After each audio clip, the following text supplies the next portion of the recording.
One of these days, I will get the timing down where I can actually show myself off the top with the music in the open. John, hear you there. It's another go round of SDH AM. Tuesday thoughts. We're going a bunch of different directions today, but when something comes across your desk at 9 o'clock, you kind of have to treat it as the broken news that it is, considering it is now a whole 6 minutes old. Breaking news from Fayetteville.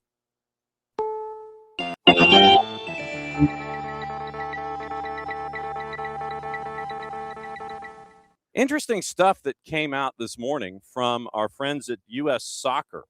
Emory Healthcare named the founding partner and official healthcare provider of the Arthur M. Blank U.S. Soccer National Training Center. Founding partner, you get research, innovation, sports medicine to the new home of soccer in America. This was named this morning, and so Emory's going to serve as the official sports science and innovation research partner for the National Training Center, and that comes out this morning. Emory is going to, according to the release, support industry-leading research that advances the collective understanding of soccer-related health and performance while reinforcing a shared commitment to innovation. And it was a 5-paragraph release with quotes from David Wright, the Chief Commercial Officer at U.S. Soccer, June Lee, MD, EVP for Woodruff Health Sciences at Emory University and CEO of Emory Healthcare. I believe Dr. Lee probably has to use both sides of the business card. But news out of Fayetteville. Emory Healthcare named founding partner, official healthcare provider of the Arthur M. Blank U.S. Soccer National Training Center. Okay, here's what we got today. 10:30, we're going to work backward. 10:30, Daniel Fuller, curator of the National Center for Civil and Human Rights, is going to talk about the People's Game, their new exhibit on the second floor. Got to see that over the weekend. Very, very cool stuff. And he is a soccer guy, so he does know the game. We're going to find out about how much it took to get that exhibit to where it is and how you can go see it. Atlanta, the AMBSC, Arthur M. Blank Sports and Entertainment, named their new president for soccer yesterday over both Atlanta United and NWSL Atlanta 2028. Mauricio Culebro had his press conference.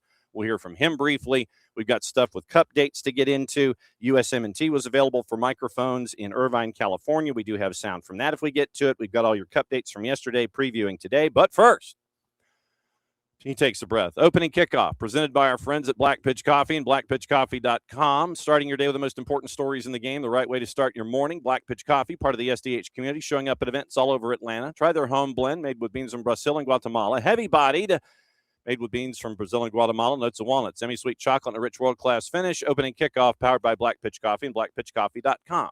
So for opening kickoff today, I had a question. And we go to our friends at Kennesaw State University for some answers. So we see these folks day in and day out. They're wearing yellow tops, black shorts, usually black socks and cleats. Some have flags, some have whistles. They get yelled at by half of the arena most of the time. I wanted to find out what it takes to be one of these folks and what they go through on a physical, a mental, emotional, all these kinds of the physiological kinds of approaches here. What do they go through in a World Cup situation? What do they go through in a professional situation? And I mentioned professional because this guy is part of pro. We see him around a lot. We bring in Kevin Huet, and you're going to see that Kevin uses both sides of the business card. You see the bottom there? Senior lecture, exercise science at K-State up at Kennesaw State. Hooty hoot, Kevin. Thanks for dropping by. Good morning, John. I appreciate you having me. Looking forward to it. All right. I wanted to, when our dear friend Darius Goodman, he's like, hey, we can talk about this. I'm like, ooh, let's talk about this. So when it comes to the World Cup or any tournament or any match day, when you get to how much of these games have you had the chance to sit down and watch, to kind of sit there and look at your peers in action? To say peers is nice, but those that I strive to be like, I've been fortunate this summer, given, being a professor. Summer schedule's pretty light. So probably, let's say 90% of games I've been able to watch up to this point. I'm thinking the late night games like Algeria last night. That one might have been something that you sit there and go, no, I'll catch the highlights, right? Yeah, I think I caught early part of it. I'm a night owl, not so much of a morning guy. So hooty hoo to the night owls. Yes, absolutely.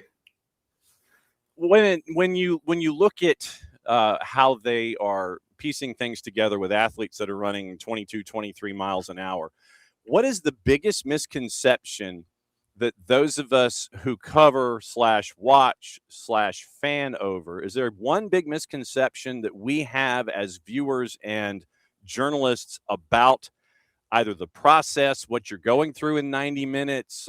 Is there one big thing that you want to sit there and go, this is different than it looks? That's a really interesting one.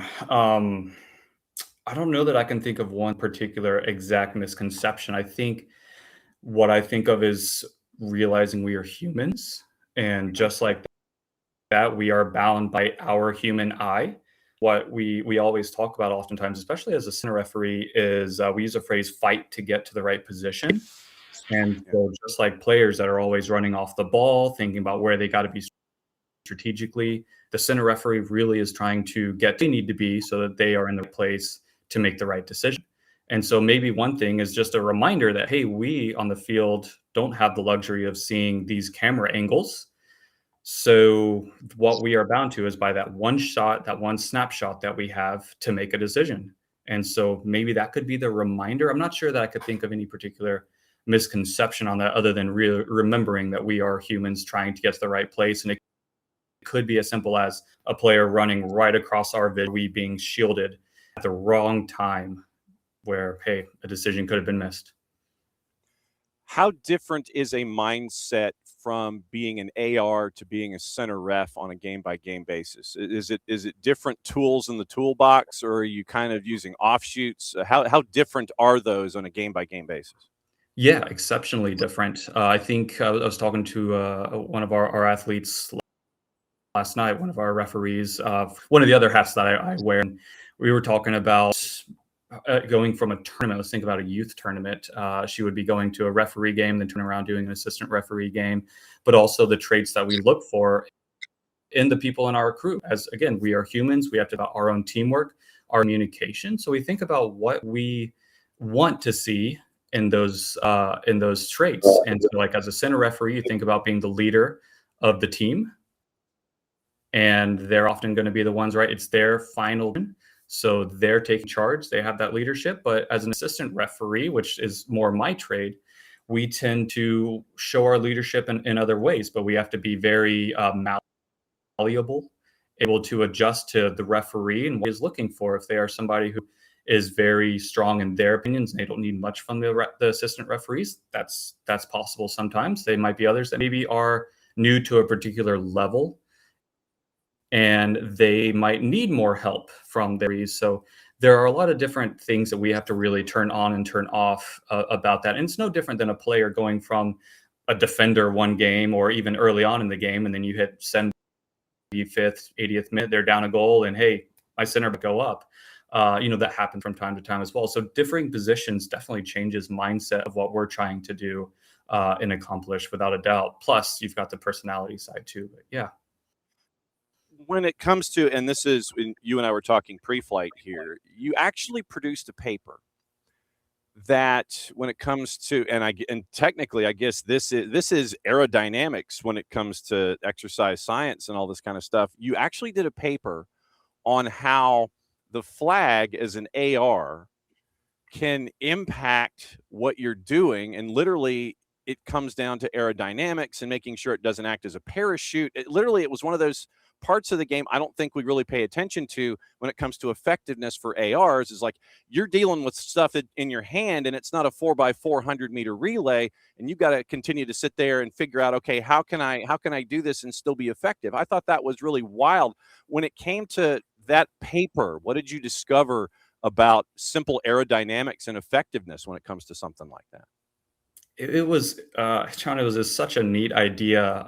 William Reed, one of our exercise science graduate students, had when he was in, I kind of urged him to pick up some refereeing. He was a player and even did some managing work, some coaching. That was definitely his passion in the game with me too. So I nudged him in the direction of joining the dark side and becoming a referee. And when he went into his grad program here at KSU, we were kind of talking about that, and he came up with this idea, thinking about that. See, we have just another like offshoot, but we'll come back. Mm-hmm.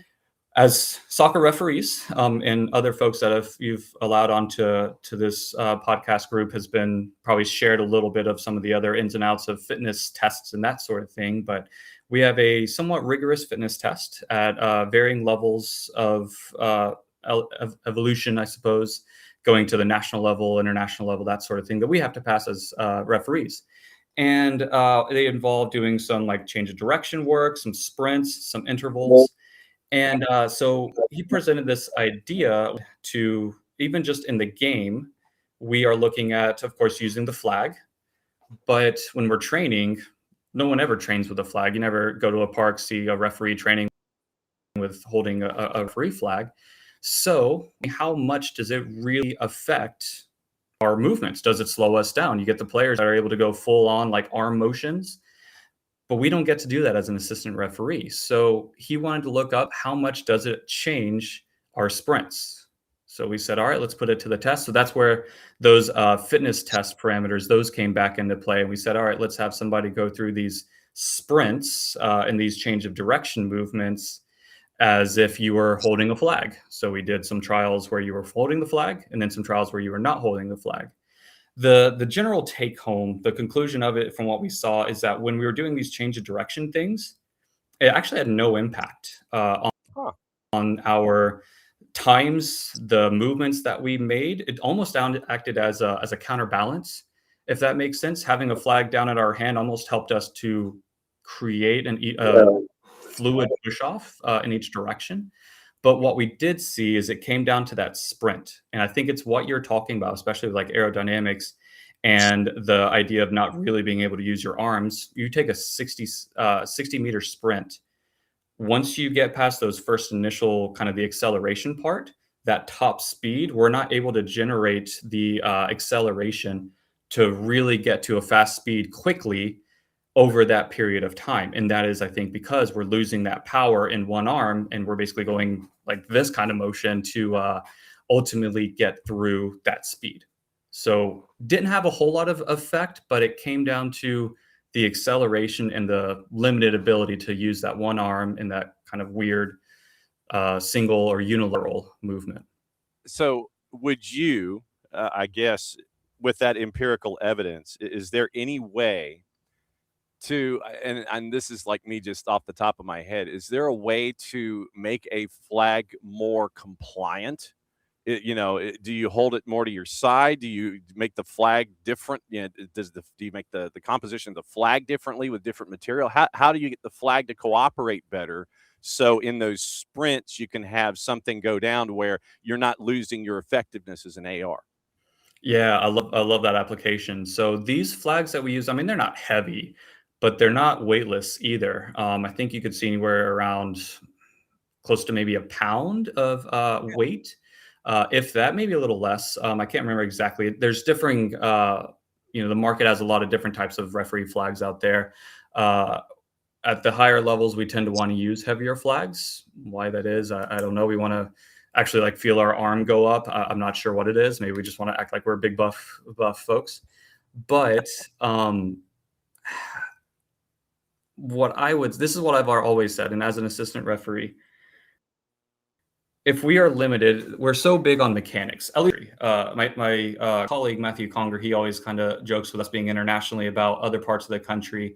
They don't so much care about how you look. They care about where you are and did you get the decision right. But in our country, our coaches, our system, we're really big on, are you looking the right way? Do you have the right mechanics? All that stuff. So we are taught basically keeping a straight arm and running with very little movement. As a sports guy and as an exercise scientist, I'm looking at it thinking, I want you to be in the right place. I don't care how you look. If you have to run and this flag ends up going up like this, then do it, because you got to be where you got to be. So my first thought was, to heck with this whole keep your arm level at the side here. If you got to go, you got to go. And so recreate that sprint mechanism, in which case this piece from this study, if it's so much about the arm not being able to use it for sprint to drive power, then eliminate that and get that movement. From the other perspective, I'm sure there's smaller even detail of the fabric of the flag. Some of them are more, as you're kind of describing, maybe more aerodynamic, maybe more difficult, get caught in the wind, things like that. So I would venture to say, while it is multifaceted in that regard, I think there are things that we could look at to make sure that we are still not having to already track down incredibly fast runners but ourselves making sure that we are trying to do our best to be at our top speed as quickly as we can too. So the makeup of the flag, sure, but also I think our mechanics is also something for us to consider. So our take home was maybe you train with a flag and you get better at it. I don't know. When it comes to the bell curve of miles and steps that ARs do on a game by game basis, in the middle of the bell curve, what is there such a thing as an average distance run? I know it depends on philosophy and game state, and if a team wants to park the Laredo garage in front of a net or something, but is there a mean when it comes to mileage on a 90 minutes plus for an AR? Sure. Looking at different levels, of course, that's going to change, Yeah. right? As the literature is out there, from my understanding, going back, the modern game always is updated with different changes in the game. You're typically going to see the center referee somewhere between 10 to 12 kilometers. I think is a pretty average take for that. So you're looking at, what is that? Maybe 6 miles, Yeah, up to 6.2. 7 miles thereabouts. Yeah, sounds good. Mm-hmm. So somewhere around there, and AR is typically going to be half of that. So you're looking at somewhere around 3 to 4 miles, so 5-6 kilometers, generally speaking. I did my first sort of paper research was on movement patterns for assistant referees, and that was in North American soccer leagues there. So you could probably know which one we referred to in that, but that was my first work with pro as a sports scientist with them before I came on later on as an actual official. I was working with them as a sports scientist, and we were able to look at all that data. And there were a couple of interesting things that we kind of took away from that. But one of the big ones was just roughly what is distances that are covered. And yeah, it came in right around that 5-6 kilometer range. So professional levels, that's roughly what you're looking at. So then what's the best way, from what you've been able to glean from your peers and from your research, the best way to get in shape so that's an easy distance to maintain, knowing that there are going to be times where you're going to be sprinting, and they're knowing that you're going to have to manage your distance and your gait and your path with all the starts and stops and distance and shuttle runs and all this kind of stuff? Is there one good way for officials to get in as good a shape as possible, knowing that you're going to be doing all of these different things over a 90-minute period? I love your thinking. It is so dynamic. And I get back to the idea of referees are athletes, and we're doing a lot of the same dynamic movement that we see the players doing. Players don't train by just running for, let's say, the 10 to 12 kilometers. Training to just run a continuous 10 to 12 kilometer run, that's not going to get us to where we want to be on the field.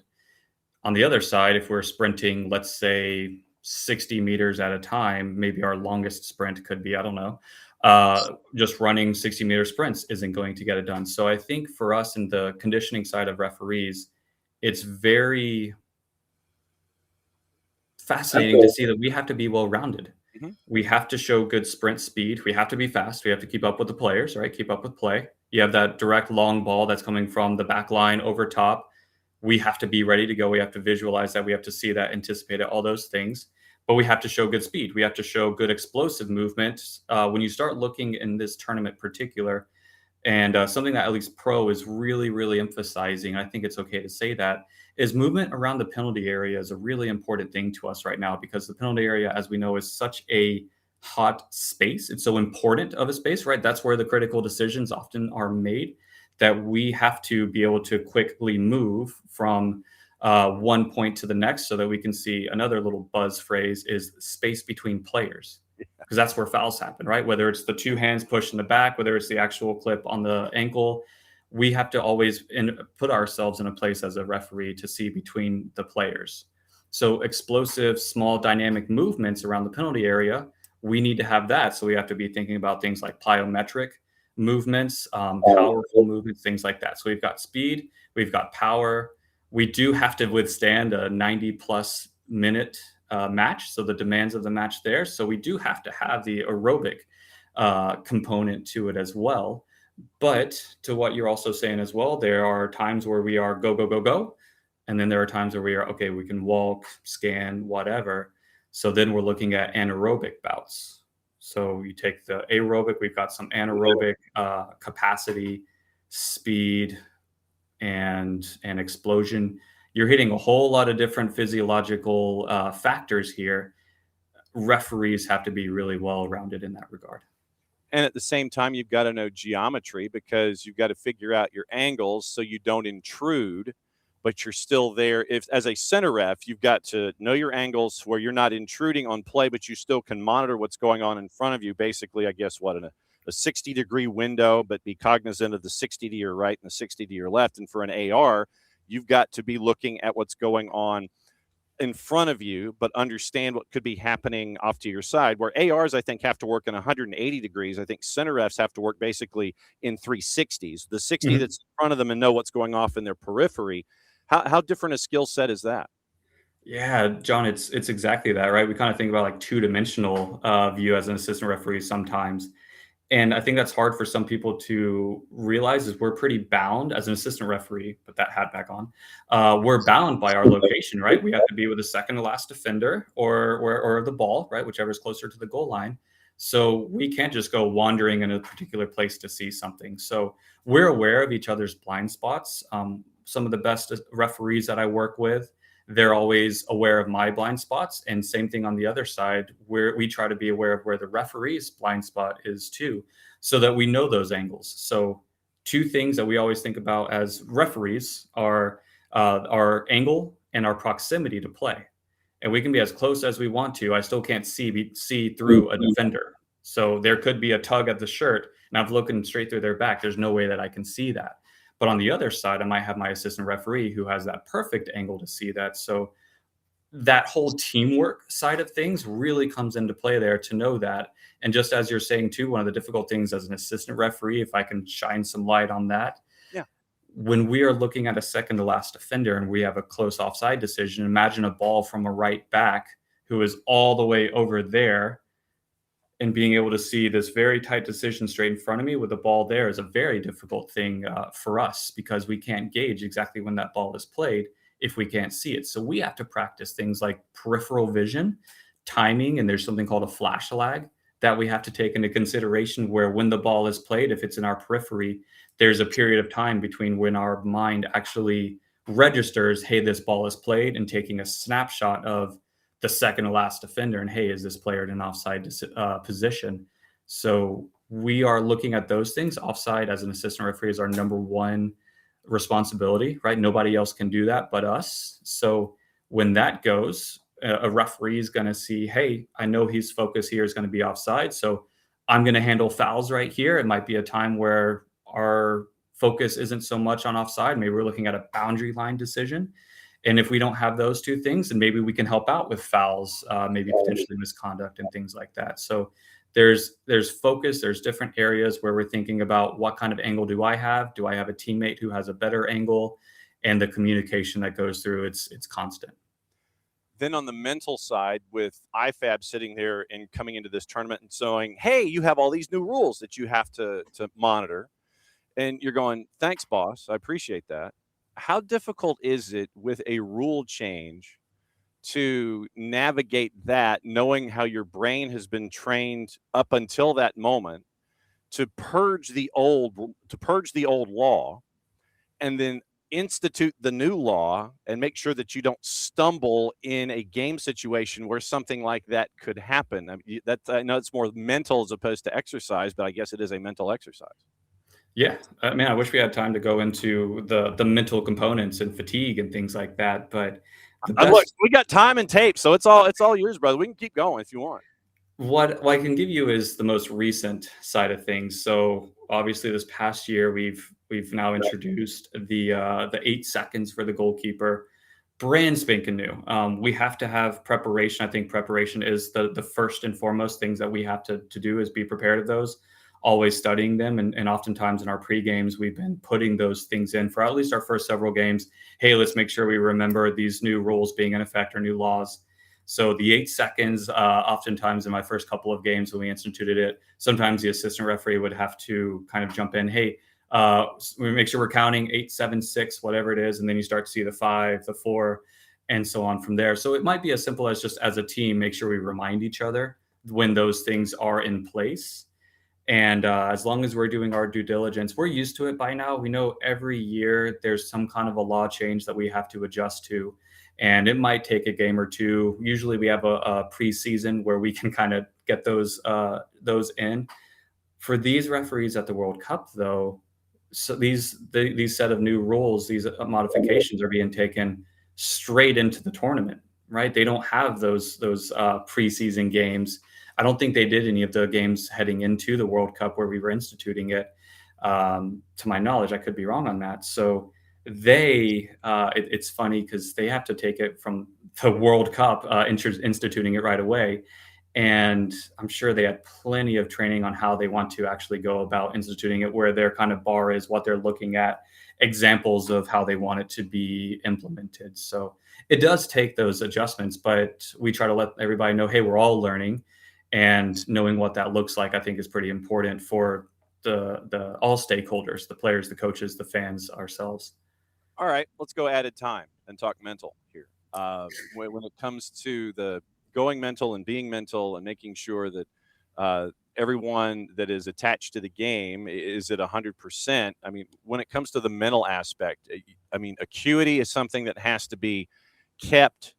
And I would imagine that, for someone with a golden retriever brain like me, it's going to be really difficult. If I ever wanted to be an AR or a center ref or something like that, I couldn't handle it. When it comes to the mental aspect of making sure that you're at 100%, that you're as sharp, you're not distracted, what goes into all of this that you've been discovering when it comes to all of your work? Yeah, John, in all your games, take analysis, everything. Can you think of a time where you've seen a player do something that they shouldn't have done, and you're like, oh, they lost their head for a second there? Can you think of any times, maybe recently, where you've probably had to say that? Yeah, that's a couple. Yeah.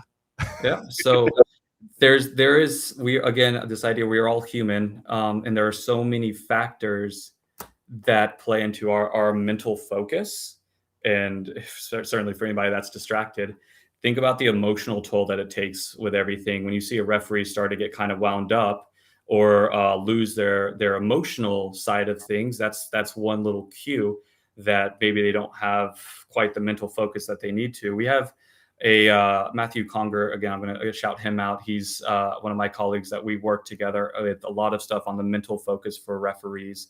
And he spends a lot of time on our emotional gauge, our cognitive load, and understanding that the more factors that we're having to play into a decision and also leading up to a decision, we think about priming for something. If we're anticipating a play, then we're not surprised when it happens, and we know where to be when it's going to happen. Just like a player trying to read play, trying to see, I've got a ball out wide, I need to make sure that I'm looking in tight with my attacker.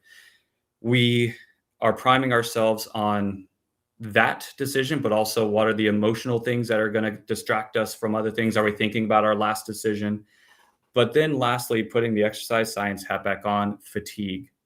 And fatigue is that last one that, man, it clouds things up. When fatigue sets in, doubt starts to set in. We're a bit slower to be where we need to be. So now not only are we thinking about the decision itself, but gosh, I'm not where I need to be, or I'm taking the wrong path, angle. Now we don't have the proximity. So the emotional side, the thinking about regulating our thoughts, priming ourselves, knowing where we need to be, and also as fatigue sets in, all of that, which players experience as well. Yeah. But I think that's something that we're trying to shed a light on and seeing how can we really make sure that we're training to make sure that we're accounting for that stuff and pushing that to the side or even eliminating it as best we can. I think that's what you see at some of the highest levels, is they've found a way to really master that. And yesterday, I think, is an example of that. Say what happened in Philly with a 2-hour and 11-minute rain delay. And then basically you're coming out, the lightning is outside the 7-mile range, but you're still in a downpour. So you're in a match with one of the world, this planet or any other planet's top stars, and Kylian Mbappe. And you've got to be at 120% mental acuity and readiness for a match like that because of that star power that's attached and what you anticipate in those moments. Then the bottom just falls out and it turns into something short of a monsoon. Then you have the delay.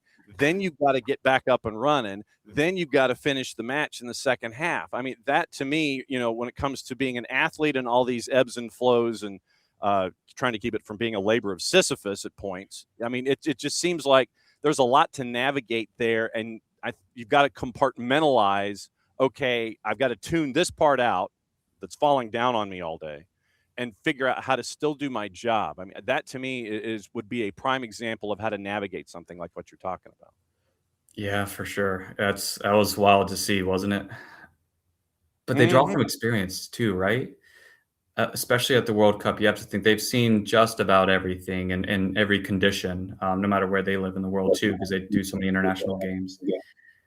That's an adjustment for everybody to be able to have to switch back on. At least it's a flat 45 minutes. We know that's what we have in front of us, right? When they came back from halftime, that's a big adjustment for everybody to have to make.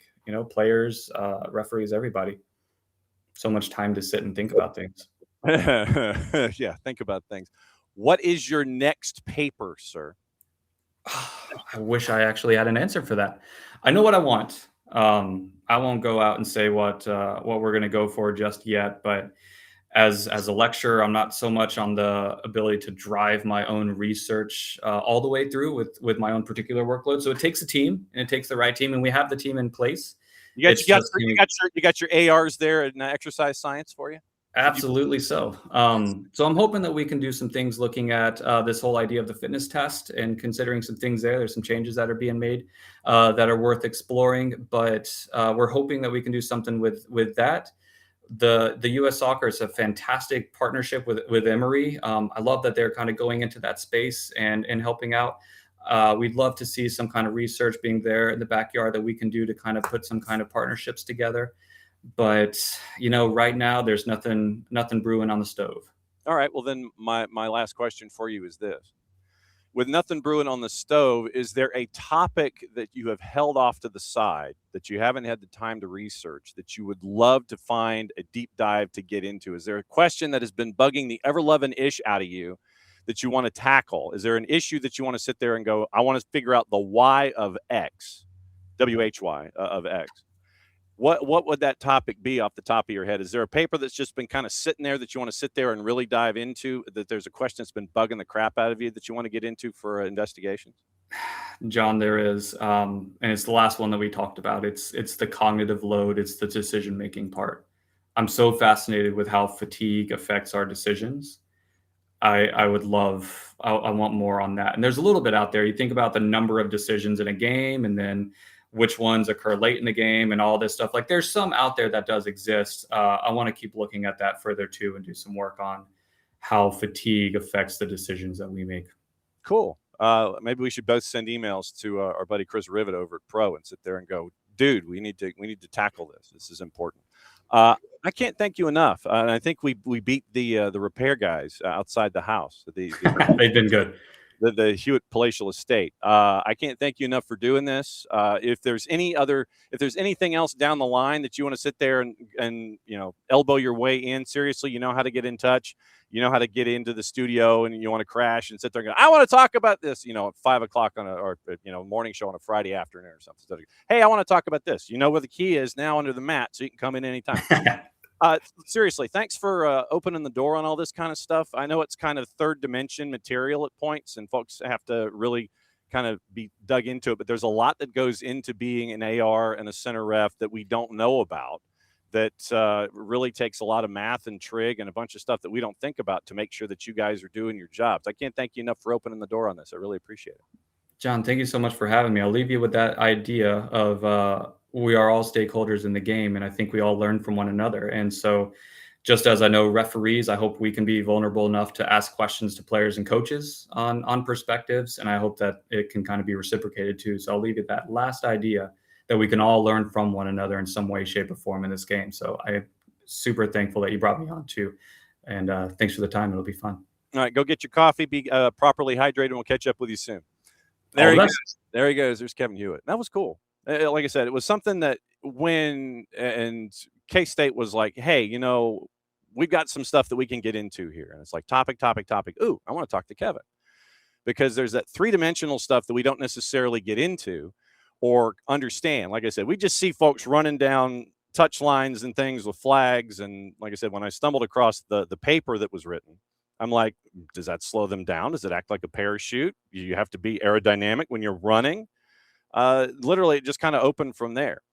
And can't thank our friends at K-State enough. We're going to have some K-State visitors tomorrow, and then we're going to have them again next week, and kind of just as a rolling expert and Q&A session with our friends at Kennesaw State. And thanks once again to Darius Goodman for helping us out and orchestrating all this kind of stuff. And like I said, I'm glad we beat the construction crew that was going to be banging, hanging, and clanging outside the Huet estate. So I'm glad we got that. All right, that was opening kickoff, brought to us by our friends at Black Pitch Coffee, blackpitchcoffee.com. Starting your day with the most important stories in the game, right way to start your morning. Black Pitch Coffee, part of the SDH community, showing up at events all over Atlanta. Try their home blend made with beans from Brazil and Guatemala, heavy body, notes of walnut and semi-sweet chocolate, and a rich world-class finish. Opening kickoff, powered by Black Pitch Coffee and blackpitchcoffee.com. All right, so there we go. It is time to talk about stuff, meaning the stuff on the field. I don't know if you know this, but there was a handful of matchups yesterday, and they were fairly important in the grand scheme of things when it comes to selection and when it comes to position and how things are going to look for match day number 3, all these kinds of things. So let's get into that, what happened yesterday. And the big 3 had their day once again. It was in order: Messi, Mbappe, Haaland. You did have a bit of a crossover because of Mother Nature, the 2-hour and 11-minute rain delay that pushed things back in Philly. And those scenes were thick. It was just nasty. Gustavo, welcome. Good to see you, my friend. Fantastic that you're here. Good to see you. Don't be a stranger. It's always great to have Gustavo in here, one of our OGs. Let's go into yesterday. Started off yesterday, and it was that Messi guy. And for him, we all know what is happening. It seems that every single time he steps out onto the field in this tournament, something else happens that he adds to this massive dossier of activity that he has done in this tournament where the world is chasing after a cup. So they're taking on Austria yesterday at kickoff. Understandably, Argentina was a -217 favorite. Prohibitive favorite. Austria to win was a +700, and your draw was a +350. So it comes down to moments. And we had moments yesterday with this gentleman.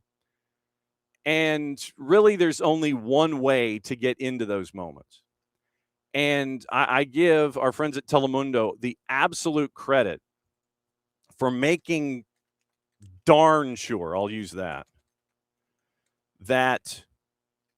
Andres Cantor was in place to call these matches regardless where on the planet Argentina was. So the first match yesterday was at Jerry World in Dallas, otherwise now known as Dallas Stadium, for like the next month. 2 moments we're going to get into, 2 calls from Andres Cantor. Once again, courtesy of our friends at Telemundo. Here is moment number 1. Enganchan para allá y a ver Thiago. Ahí va Almada y le pasa a Medina, le pasa a Enzo. Larga la pelota de Thiago Almada para Medina. Quedó para Messi. ¡Gol! ¡Gol!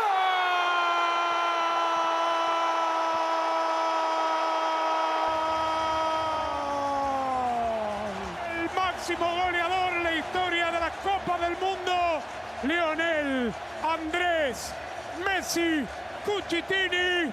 ¡Feliz cumple, genio! A 2 días de sus 39, se regaló el récord. La comienza Messi y la termina Messi. La pantalla de Almada lo que hace, deja pasar la pelota y después parte interna. ¿Qué importa que desaparezca 38, 40, 45 minutos? Esa capacidad para revertir, para cambiar la historia. 38th minute, 1-0. And you could tell that there at Jerry World that it was building. And at the beginning of that highlight, you heard the mention of Thiago Almada. when you go back and watch this highlight, or if you remember going back to watch the game, if you were watching Argentina and Austria yesterday, as the ball is on the left-hand side of the 18, you see Thiago coming down the middle, and you'll see Thiago look over his shoulder. He looks over his shoulder just a sec to see if 10 is trailing.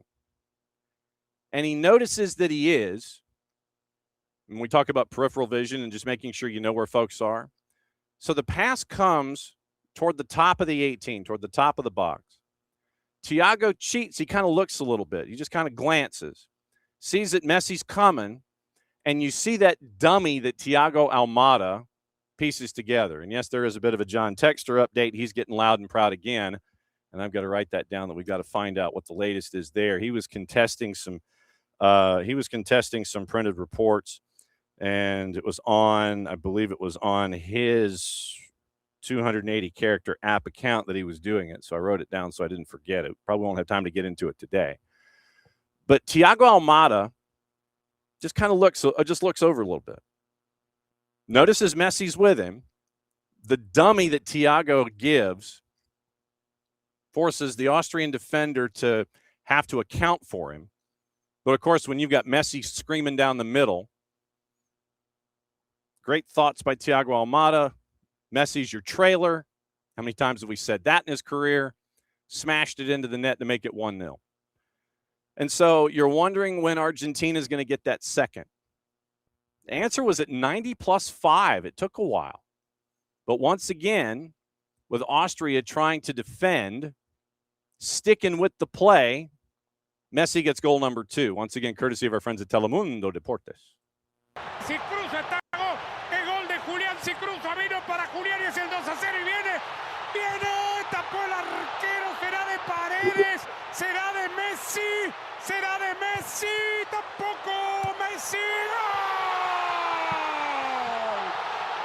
¡Gol!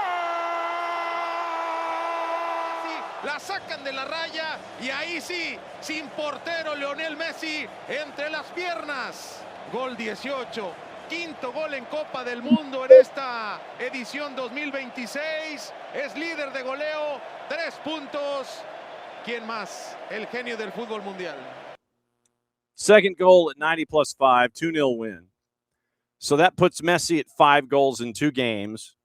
And they've got Jordan coming up on Saturday late night. They're one of the 2 late games, as Saturday is the end of the group stage, and you have groups playing their matches simultaneously throughout the day. That includes here at Atlanta Stadium with DR Congo and Uzbekistan. But Argentina late night Saturday against Jordan. Messi now with 5 goals in this World Cup.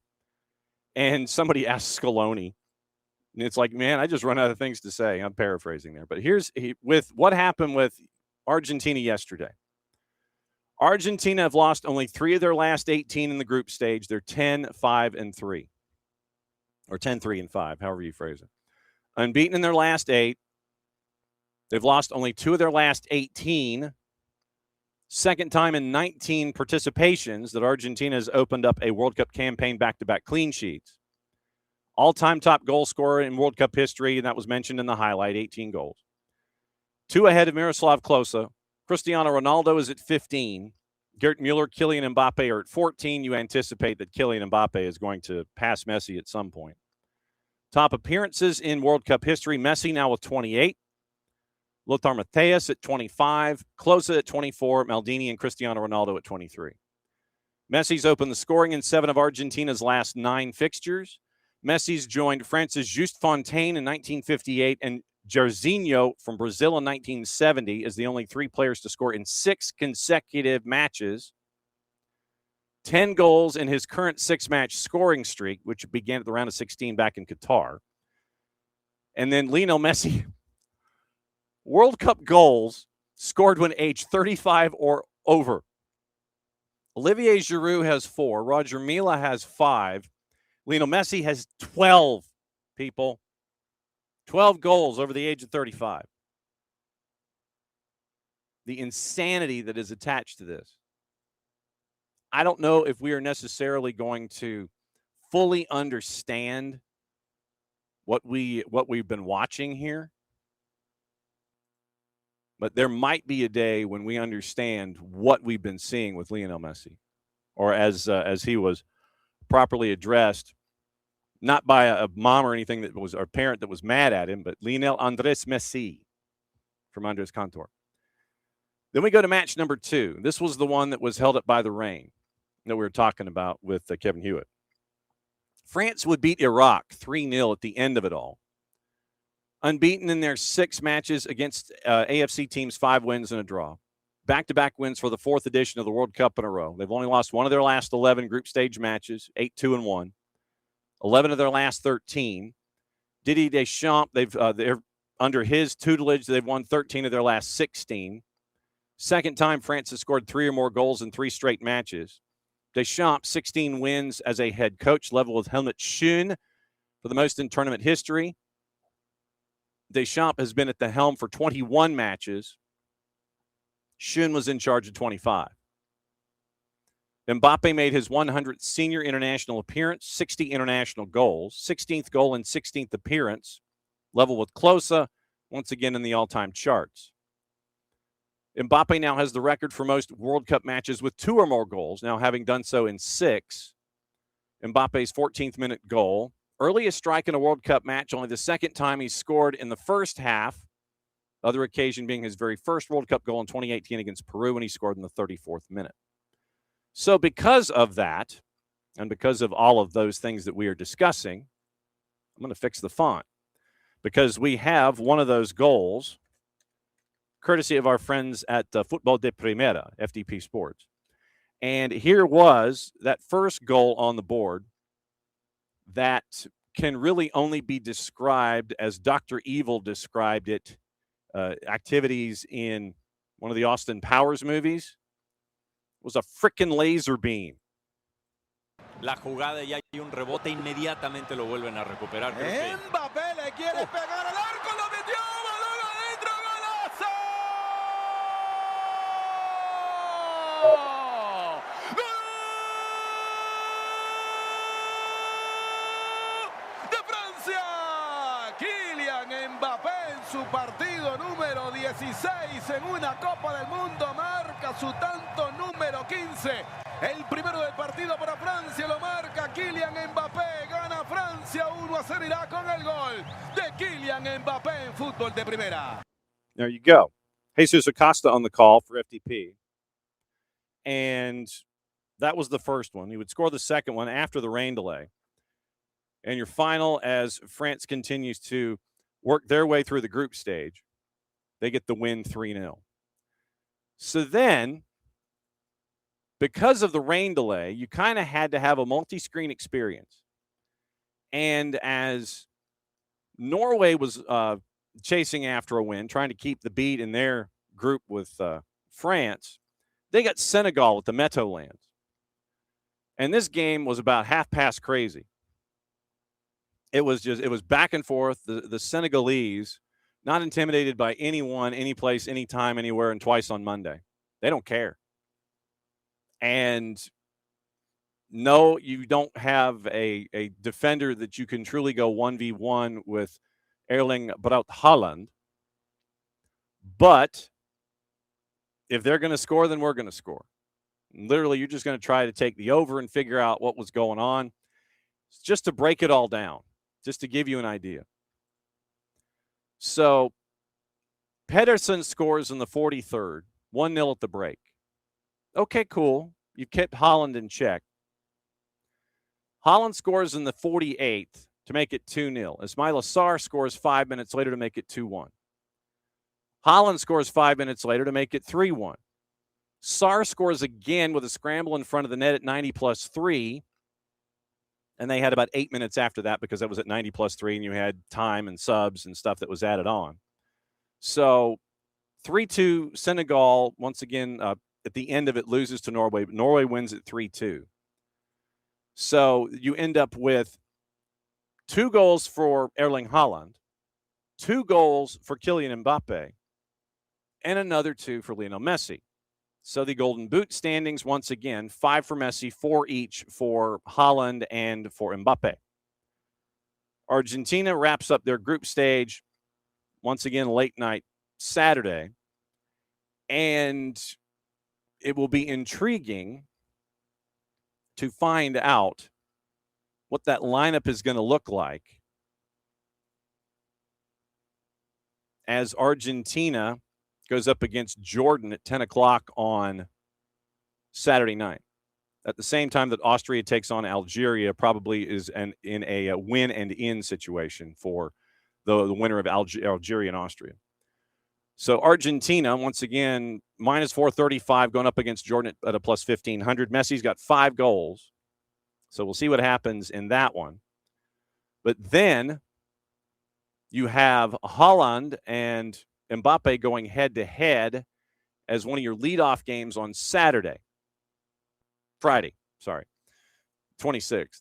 3 o'clock in the afternoon, Norway and France. France, obviously a big favorite. And that was pretty much what Erling Haaland said in the mix zone. He said,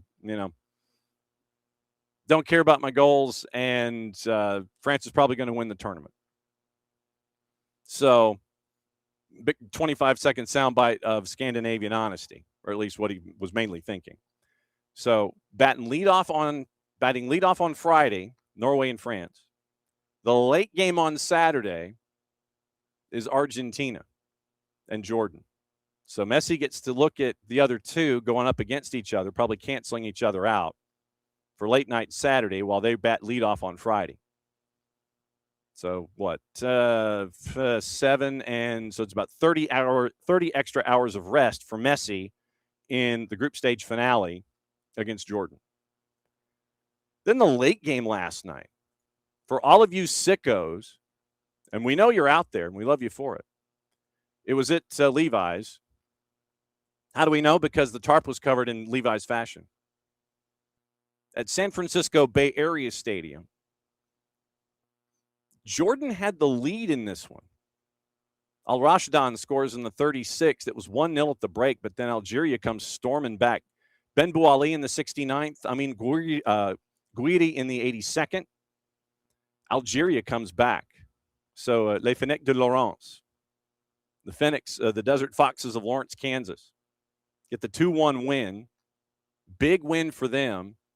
So we look at the standings once again from the groups that played yesterday.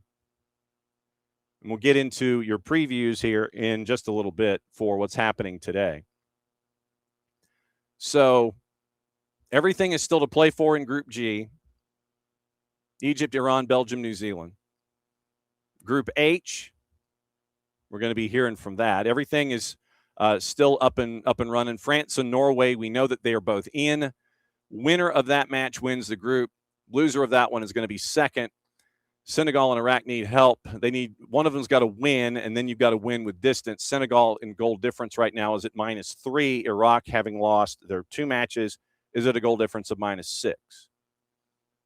Group J, Jordan is out after the loss. So you wonder how Jordan is going to look against Argentina. 5 goals scored. They've won the group. Argentina takes on Austria, Algeria. And so Argentina takes on Jordan. Austria takes on Algeria. Late night Saturday, that's going to be the end of Group J. So Jordan is out. And so then we get into what is happening today. It is Group K and Group L. So your numbers and your juice boxes here.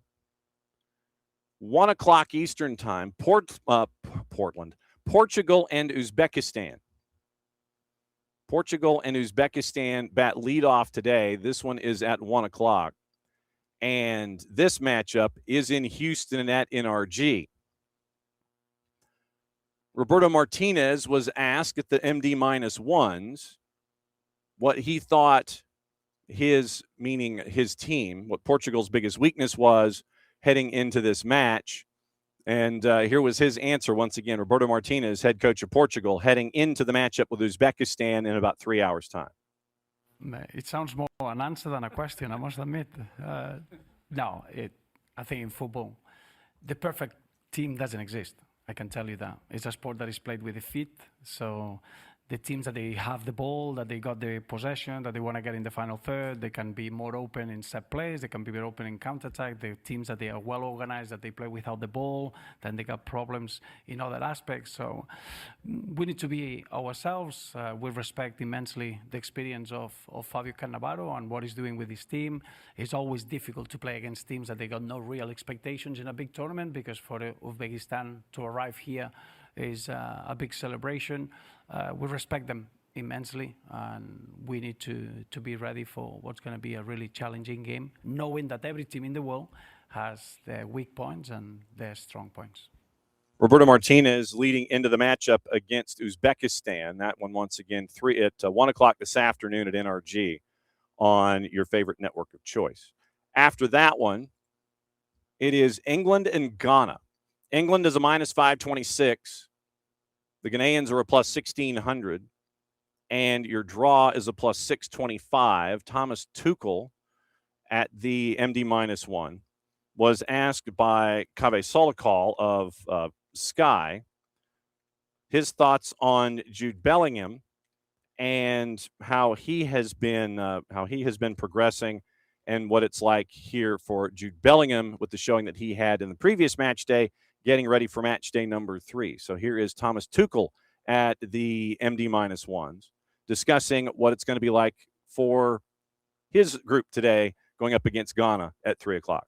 Jude Bellingham looks very happy and he's playing very well, especially in the second half against Croatia. How much of that is down to him and how much of it is down to you? Everything is down to him. If he shows everything what you see is down to him. It's his talent, it's his ability. It's the moment where he loves to compete. It's the stage where he loves to compete, and he fully buys into the idea that we do this as a team, and that's why he's with us, and that's what you see. Thomas Tuchel on Jude Bellingham getting ready for their matchup once again against Ghana. This one's coming up this afternoon on your favorite channel of choice at 4 o'clock. 7 o'clock nightside, 7 o'clock and 10 o'clock. Panama and Croatia. Croatia is a minus 200. Panama is a plus 600, and your draw is a plus 340. Looking at the notes in this particular matchup, I'm trying to figure out if that's stats of the day. I need my previews. I don't need my stats of the day now. So looking at the previews for Panama and Croatia, Luka Modric set to make his 200th international appearance in this match. Panama face a European team for the third time in this tournament after Belgium and England in 2018. Harry Kane, by the way, can become England's outright top scorer in World Cup history. Kane and Gary Lineker tied on 10 goals against the Ghanaian side, who found the net in 8 of their last 9. So keep an eye on the goal total in those. Late night, it is Colombia and DR Congo. Colombia seeking a 4th straight World Cup victory against African opponents. DR Congo face a South American nation in the competition for the first time since 1974. So Luka Modric, once again, as you're trying to put a bow on his career, there is a discussion that he will retire after this tournament, however deep Croatia goes. So that's your 4 matches there for today. Your juice boxes on the late night. Colombia minus 185. DR Congo is a plus 600. And your draw is a plus 300 for the matchup that is, where is the matchup? It's like I thought I had it here. Yeah, here it is. So Portugal-Uzbekistan is at NRG in Houston. England and Ghana is in Foxborough. I hope they have enough beer. 7 o'clock, Panama-Croatia is in Toronto, and in Group K, DR Congo and Colombia are in Guadalajara, 10 o'clock Eastern time on your favorite network of choice. So that is the rundown of everything that happened yesterday and could happen today. And obviously, once again, we'll keep an eye on stuff as we go here and get you ready for a very, very busy day toward the end of the group stage. Group stages, once again, going the rest of this week. Saturday is going to be the tail end of the group stage, and we'll have everything for you as we go. Starting tomorrow is when you determine match day last. 6 matchups tomorrow, 6 matchups on Thursday, 6 matchups on Friday, 6 matchups on Saturday. Then we get into the knockout. So let the chaos begin with match day 3s starting at 3 o'clock tomorrow afternoon. It is 3 o'clock, 6 o'clock, and 9 o'clock. Morocco and Haiti will be here in Atlanta at Atlanta Stadium. Haiti has been eliminated from the tournament, but they can be a big spoiler for Morocco. Haiti, by the way, right now is at a plus 1,600. Morocco a minus 556, and your draw is a plus 650. So now that we are past the top of the hour, it is time for our hydration break, brought to us by our friends at local Vine Beer, Wine, and Liquor stores. 2 locations here in the Atlanta area, Johns Creek and Cumberland on the Cobb Parkway. And we're thankful for them for opening the doors to us for a Saturday morning. This last Saturday, it was great to see everybody that was wandering into the door to take care of all of their needs early on in the morning, maybe mimosas, I don't know. But it is hydration break time. Local Vine Beer, Wine, and Liquor stores, thanks for being great partners with us here at SDH here in the 2026 calendar year. So hydrate away, people. I need like hold music or something. But that is that's the hydration break. We always like to have that close to halftime anyway. So that is that's your hydration break, everybody. And we're going to keep rolling with what is going on in and around the planet with coming up bottom of the hour, Daniel Fuller, the curator of the National Center for Civil and Human Rights, for their new exhibit, The People's Game. And it's going to be a fun conversation because Daniel is a fan of the sport. And it was fun catching up with him and everyone at the center on the weekend. And now that we have secured Daniel to talk about the exhibit, we'll talk soccer, we'll talk about getting all of the stuff that he got, and it is worth your time. So recommended to go to the National Center for Civil and Human Rights downtown Atlanta to check out this exhibit and check out everything else that is there at the National Center.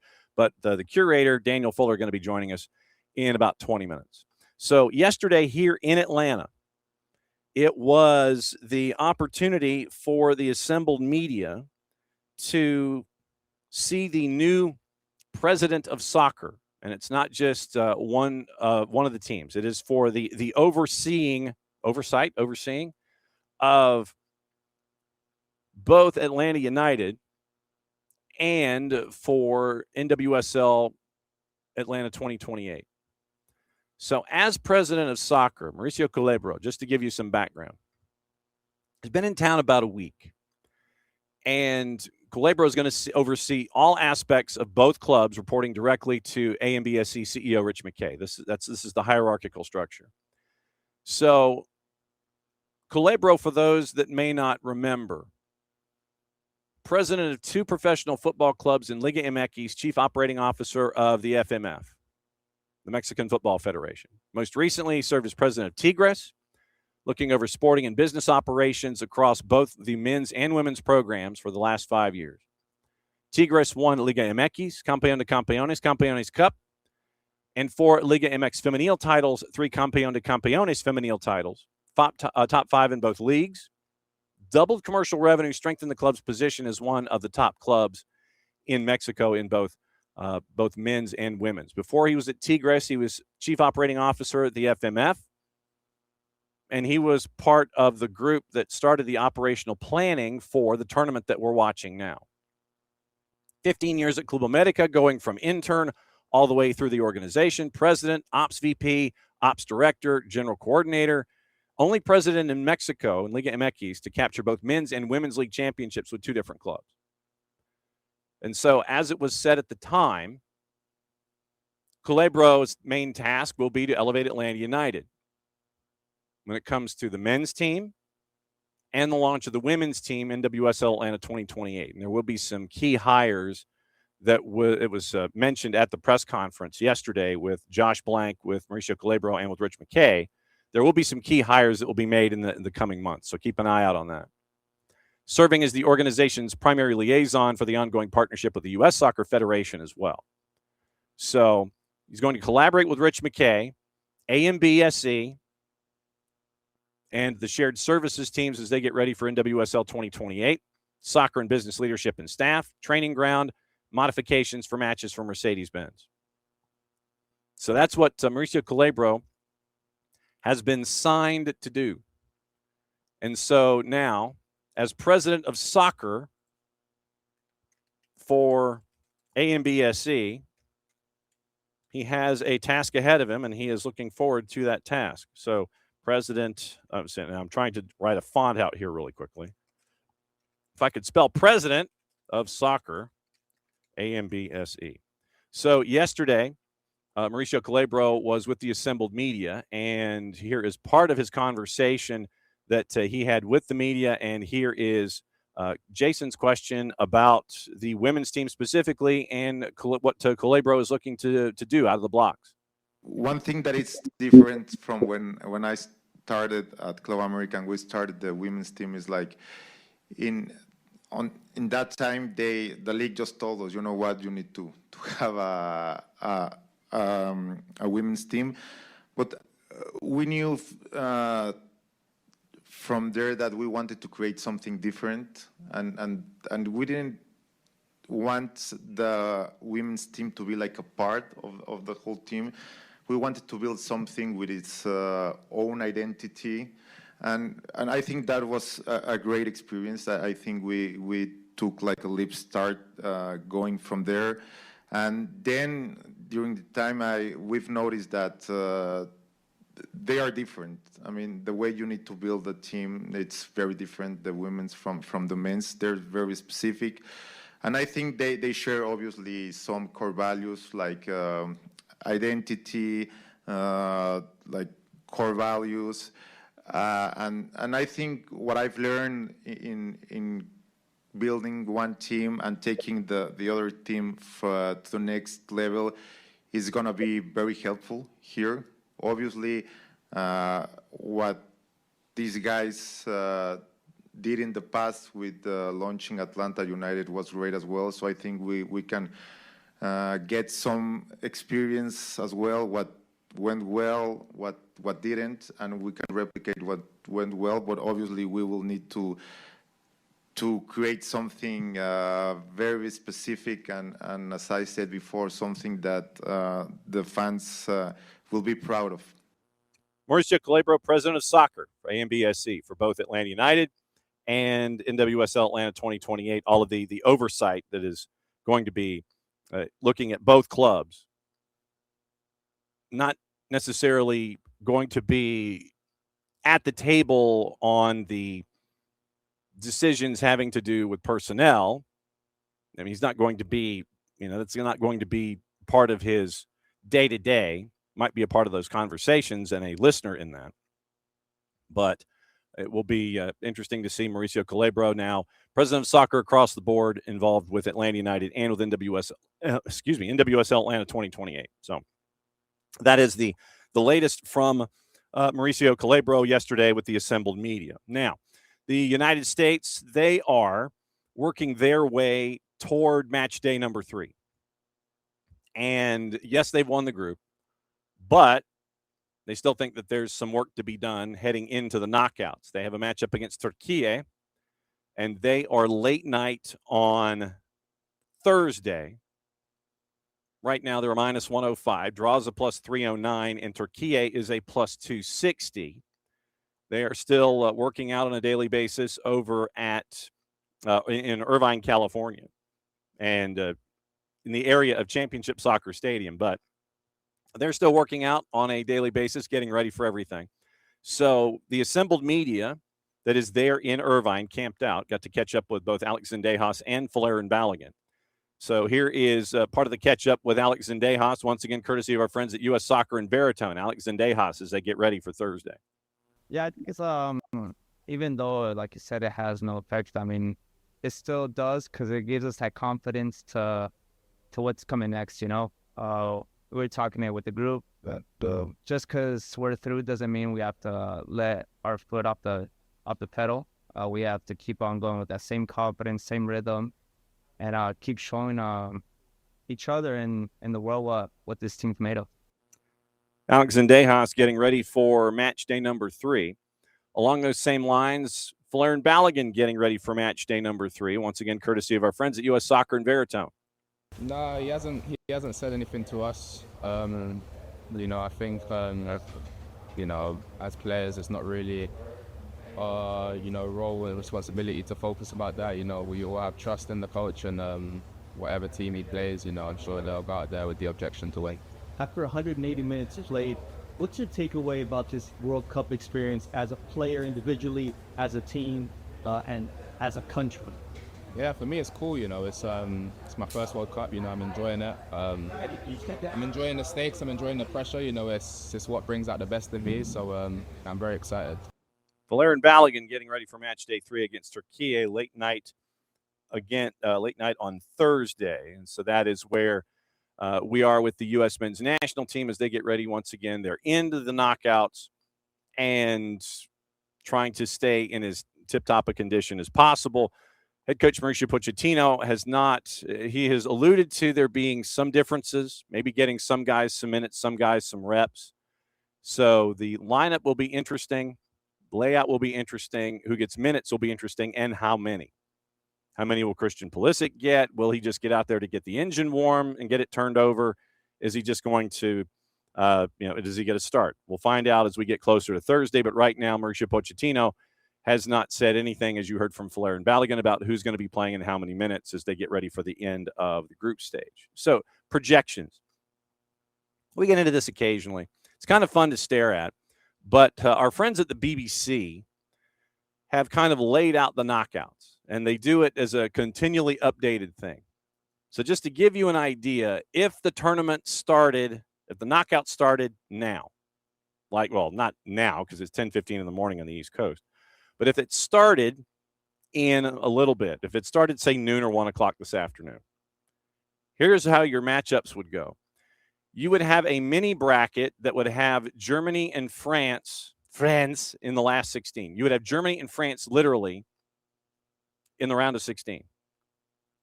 They get through that, then they get South Korea, Switzerland, the Netherlands, and Morocco. So the winner of Germany and France would have it easy once they get past each other in the round of 16. The U.S. would be slated against Algeria with the late night win, and it would be a matchup on July 2nd. They would have Egypt and the Czech Republic in the other part of their mini bracket, which would mean that you would get Spain possibly in the quarterfinals on July the 10th. So that would be your USA path, and it would be Spain in the quarters.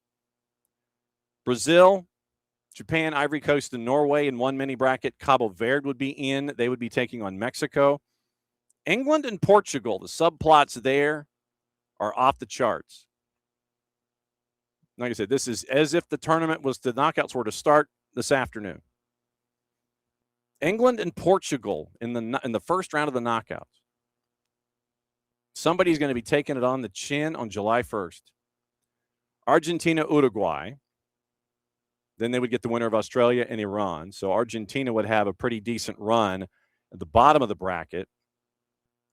Canada, Belgium, Colombia, Paraguay. So if you look at Argentina, then you would probably have, if you think that Argentina, as you filled out your brackets, would be making their way through as they're chasing after a repeat, you would probably have something along the lines of Argentina, England, Argentina, Brazil in the left-hand side of the quarters.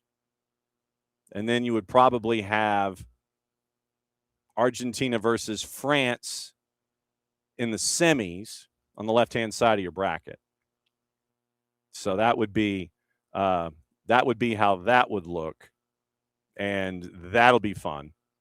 So that's your early look at how things are if it was to start today. But once again, we still have a couple of match day 2s to get into and match day 3s for the remainder of the week, and we'll kind of keep an updated look on that just to kind of see where the predictor is when it comes to who could be in, who could be out, and what it's going to look like. So that was that was your projection as to how it looks today. So we'll keep an eye on all of that. Like I said, that's just kind of the fun part of the whole thing, but we'll keep an eye on that as we go on a daily basis here on the AM. Once again, coming up in about 10 minutes, it's going to be Daniel Fuller, the curator of the National Center for Civil and Human Rights downtown Atlanta. They've got a new exhibit, The People's Game. We're going to talk about that, how they assembled all the stuff, and maybe talk a little soccer with Daniel too, because Daniel might end up being one of our experts just down the line, coming in and crashing and giving opinions on a random basis. So we'll see, but it should be a fun conversation, something that I got the chance to see on the weekend. And if you're in the Atlanta area for the next year, then we'll let you know. Like I said, go see this. Definitely is worth your time. Going to the museum is worth your time, but obviously going to the National Center is worth your time. But once again, go see this exhibit if you're a fan of the sport, and we'll get into all of the care that went into this exhibit, which is extraordinary. And we'll get into that coming up here in about 10 minutes. All right. Gossip, rumor, innuendo, and headlines. I'm trying to sit here and check off all of the things that I have on my list because I don't want to miss anything coming up. And if I miss anything, then obviously it'll be done after Daniel toward the end of the show. But gossip, rumor, and innuendo, what to watch, where to watch it, how to watch it. I think that's going to be the easy part. The what to watch part, that's going to be the easy part because we know where it's going to be. We know what it is. And so let's get you into the rumors. Christian Pulisic back in training, by the way, for the United States. And so he'll be not quite full song, I would imagine, but obviously as you continue to run your way into the knockouts, that's what you're going to be keeping an eye on. So your rumors, as we know them, Real Madrid have Erling Haaland on their radar, according to Sport. I would imagine everybody has Erling Haaland on their radar. Sport reports club president Florentino Perez has outlined him as a potential signing should they part ways with Vinicius Jr., who is going to enter the final year of his contract next week. City contract runs until 2033, so any transfer would cost upwards of 200 million euro. Los Blancos also have interest in Michael Olise and could make a move for him after the World Cup. Arsenal looking at Midtjylland winger Dario Osorio, according to the Standard.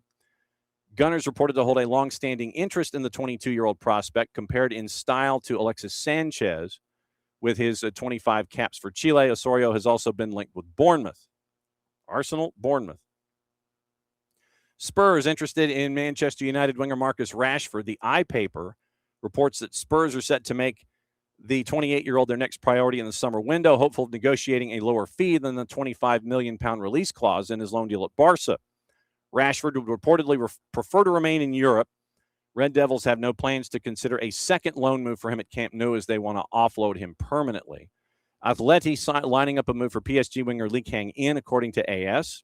Talks reportedly moving forward with the 25-year-old, keen on making a switch to the Wander Metropolitano. PSG would be willing to let him leave if they get an offer close to 35 million euro. South Korean international did not make a single start in Champions League last season. Tough competition, obviously, on that roster for the attack for Luis Enrique. Newcastle planning to move quickly to sign Monaco midfielder Lamine Camara, according to Football Insider. Magpies are reported to have been watching the situation after IDing him as a replacement for Sandro Tonali, who has been linked to Spurs. Any deal is not expected to be completed until, obviously, after the World Cup. Kamara starting both of Senegal's matches so far. PSG have stalled in contract talks with Bradley Barcola, according to Fabrizio Romano. Set to enter the final 2 years of his deal next month. No progress made. Liverpool and Arsenal at the front of the queue. Report adds that United are dreaming of signing Aurélien Tchouameni, the 26-year-old France international, as an ideal replacement for Casemiro, who is bound for Messi and friends and Inter Miami. Julian Alvarez told the four-letter that he wants to leave this summer. Previously reported Barca, PSG, and Arsenal are interested. Real Madrid also said their 150 million euro bid was rejected. Real Madrid looking to bring in another center back. They're kicking the tires on Arsenal's Piero Hincapié. The deal would be complicated as Arsenal only signed him from Bayer Leverkusen last summer on a loan deal with an obligation to sign permanently on July 1st.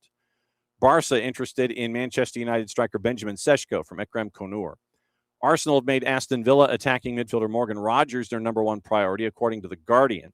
Barcelona have been informed that Harry Kane has no plans to leave the Allianz Arena. That is from Sport. The four-letter paper, once again, Spurs dialing up a new approach for Sandro Tonali. The three-letter paper is now into the discussions. Manchester United open to parting ways with Manuel Ugarte. Evening Standard, Chelsea are not currently planning to make a move for Spurs midfielder Lucas Bergvall.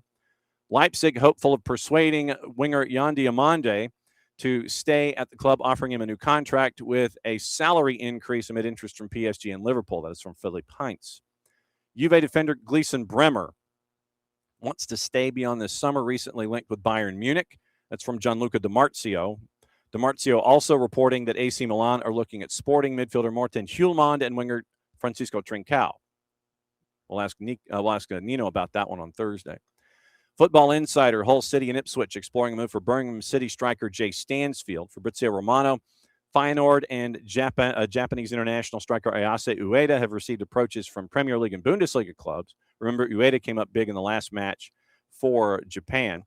Nigel Ashira has also added that Atleti attacking midfielder Thiago Almada is on the radar of clubs in Saudi Arabia, and Morten Frendrup at Genoa is attracting interest from Besiktas. So since Thiago Almada is on the books, let me go ahead and find our John Texter update. Let me find it because he was on the 280 character app. And quick note from the city. Free public Wi-Fi now available at Centennial Olympic Park, City Hall, and across the AUC as the World Cup is here. Wi-Fi hubs helping people connected. So free Wi-Fi, Centennial Olympic Park, City Hall, and the Atlanta University Center. So that'll work out really well over the next month. So John Texter, yesterday, a Rio de Janeiro court has ordered restoration of political rights to Texter in the Botafogo SAF. The decision contradicts previous judgments. The Court of Justice does not have the power to override a decision from a higher court, but legal logic suggesting the ruling will be reviewed and appeal is possible. Botafogo is working on the reversal. So keep an eye on Texter once again, that it is out there that John Texter is continuing to challenge on any legal way possible when it comes to trying to regain control. So the UK Commercial Court, through Leslie Anderson, King's Counsel, is moving toward a final judgment in the dispute between Iconic and John Texter. This came out this morning. And documents from the proceedings 5 days ago say a decision was filed, subsequently approved June 19. Leslie Anderson, acting as a magistrate of the British High Court, issued an order related to the case. Records show communication occurred remotely via email. And this goes back to the money that was borrowed from Iconic. Jamie Dinan, Alex Canaster, Edward Eisler was supposed to carry out the IPO, which would have involved listing Eagle on the New York Stock Exchange. However, Texter failed to fulfill the agreement, used the money to complete the purchase of Lyon in 22. In the case involving Iconic and Texter, the controversy revolves around the alleged breach of obligations related to the IPO process, a matter that has been discussed before British commercial courts. UK commercial courts are frequently chosen, according to Gazzetta Botafogo, to resolve business disputes because of the tradition of English commercial law and the predictability of their decisions. And Anderson's actions suggest the case has reached a relevant procedural stage, since the issuance of a court order after the trial may represent the consolidation of determinations it will affect. So, experts point out that litigation involving IPOs often has financial repercussions because it can involve valuation, participation rights, expectations for investors, contractual obligations, and compensation for losses. Expectation now, full disclosure of the grounds. Only after complete publication of the court documents will it be possible to determine with precision what's going on. Iconic is the favorite to win the case. Full trial could take place between July and October of this year. Final decision to be made, putting an end to the dispute. I wouldn't hold my breath on that. For Botafogo, Iconic's victory could symbolize a coalition with GDA Luma, since Texter no longer has resources from Eagle Bidco. If it's a loss, Iconic could have minority stakes in Botafogo or Lyon. Texter lost to Iconic in the first instance in the appeals court back in January. So that's kind of a John Texter update. It would probably take us another show entirely to continue updating on John Texter. So it is now bottom of the hour. And I thought about filibustering for another 30 seconds or so, but I don't know if we can do that. But it is time to go to downtown Atlanta and catch up with a dude who is a big old soccer fan. We're going to get into his soccer fandom, and we're going to talk about a really cool exhibit, the People's Game at the National Center for Civil and Human Rights downtown. And it is our man, Daniel Fuller, to talk soccer and stuff. What is up, Daniel? Hey, how are you? Better now. Great to hear your voice. It was great to see you over the weekend. What has the initial thoughts been for folks that have wandered in to see the exhibit up on the second floor?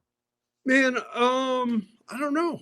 It's cool. I think people are just happy to see, this combination of stories. I think people really like this mix of the international stories with things that hit closer to home.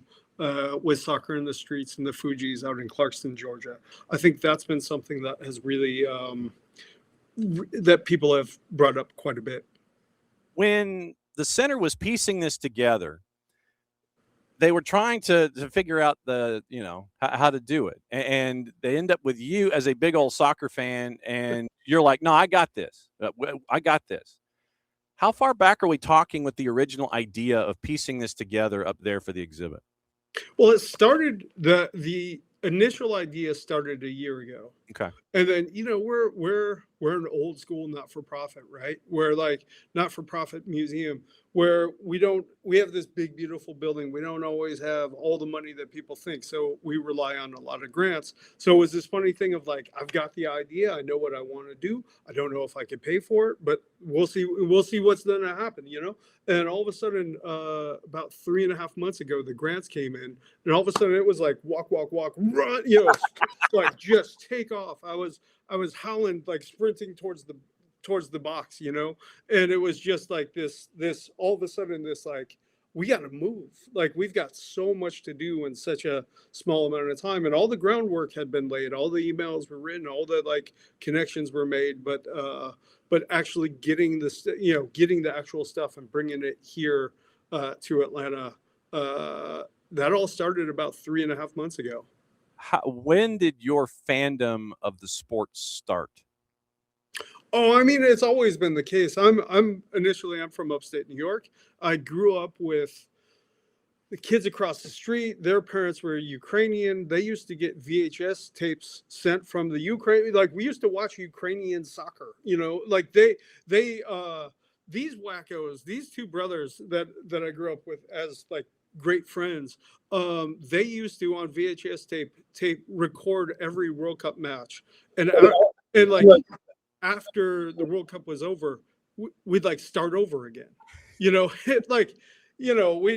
We do things to watch Premier League matches. Then I grew up with another kid that I grew up with. His father played professional soccer in Greece. And like, soccer was always it was, in a lot of ways, for my friend group, it was the sport.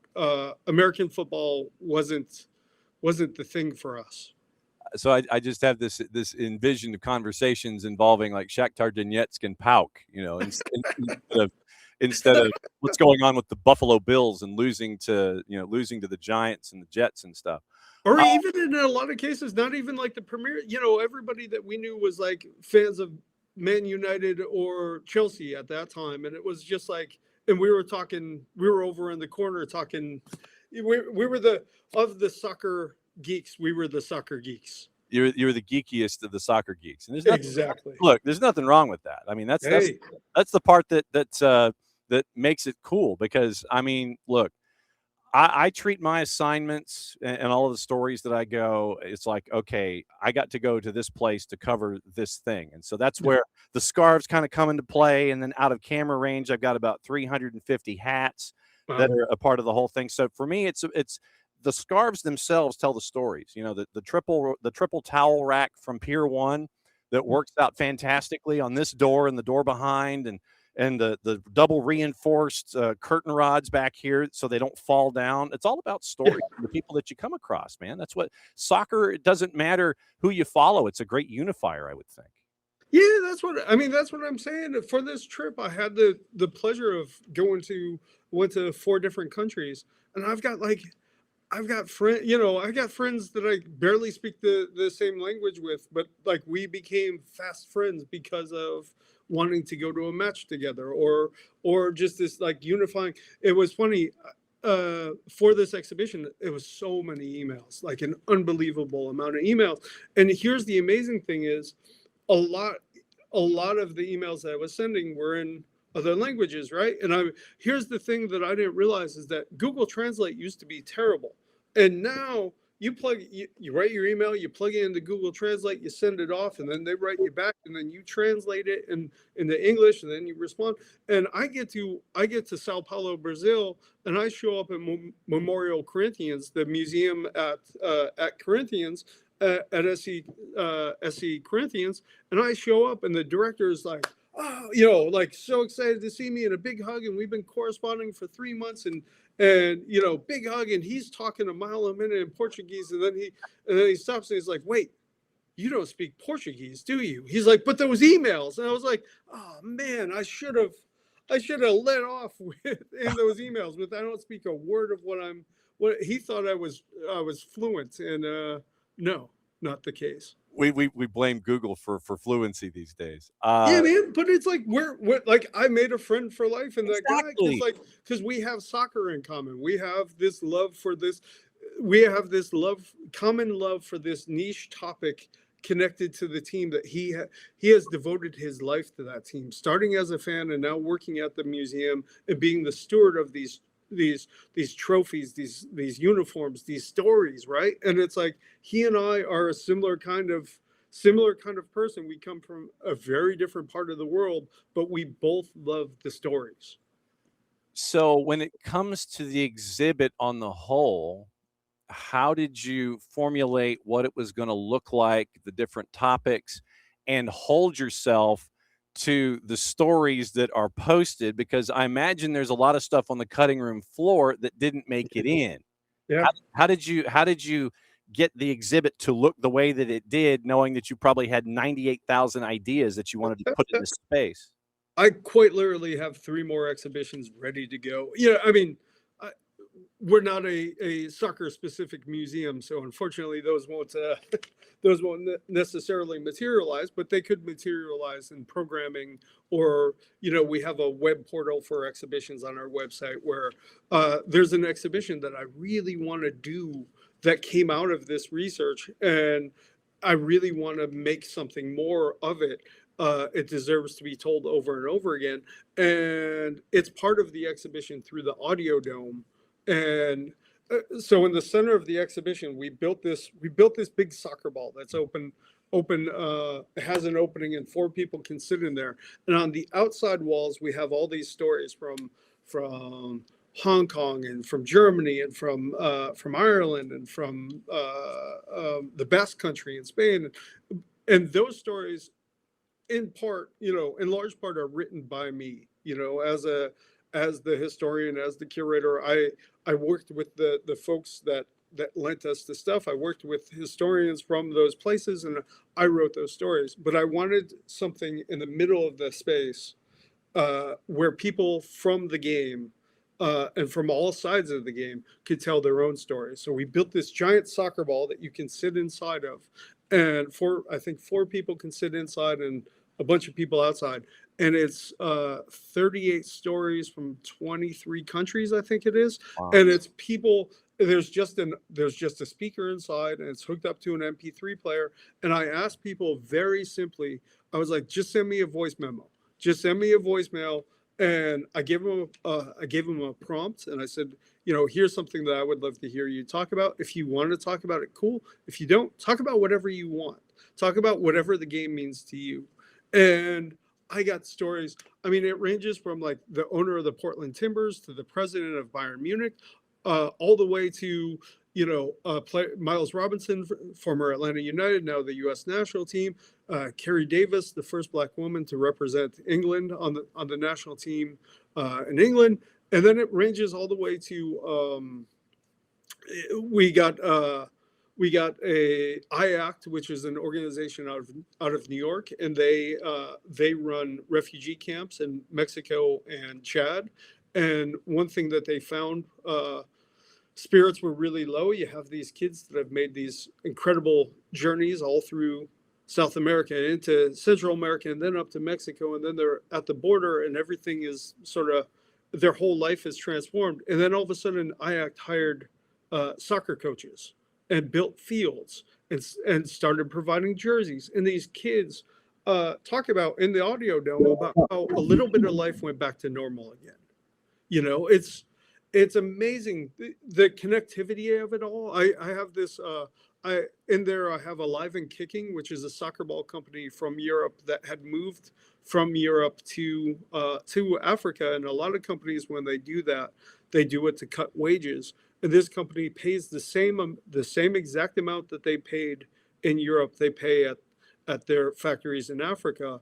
and I've got people from the factory, from the floor, from the line who sew these balls, and they talk about the importance of a company treating them fairly. And then on the weekends, getting to watch games from all around the world where their soccer balls that they sewed are in those matches, and just the pride of having put that out into the world. It's this amazing experience to sit in there and just listen to these voices for a little while.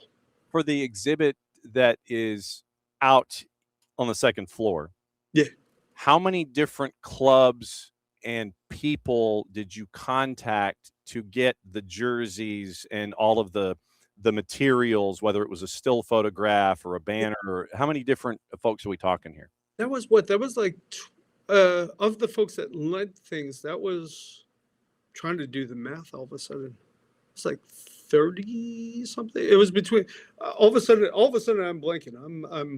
I'm still recovering from the opening on Saturday night, but that was between 23 and 30 folks on the outside walls. Only everybody was so generous. There was only one team that I never heard back from, but everybody that I contacted was fully game to be part of this. When you reach out and you make your initial contact, yeah. It's like, hey, I want to do this.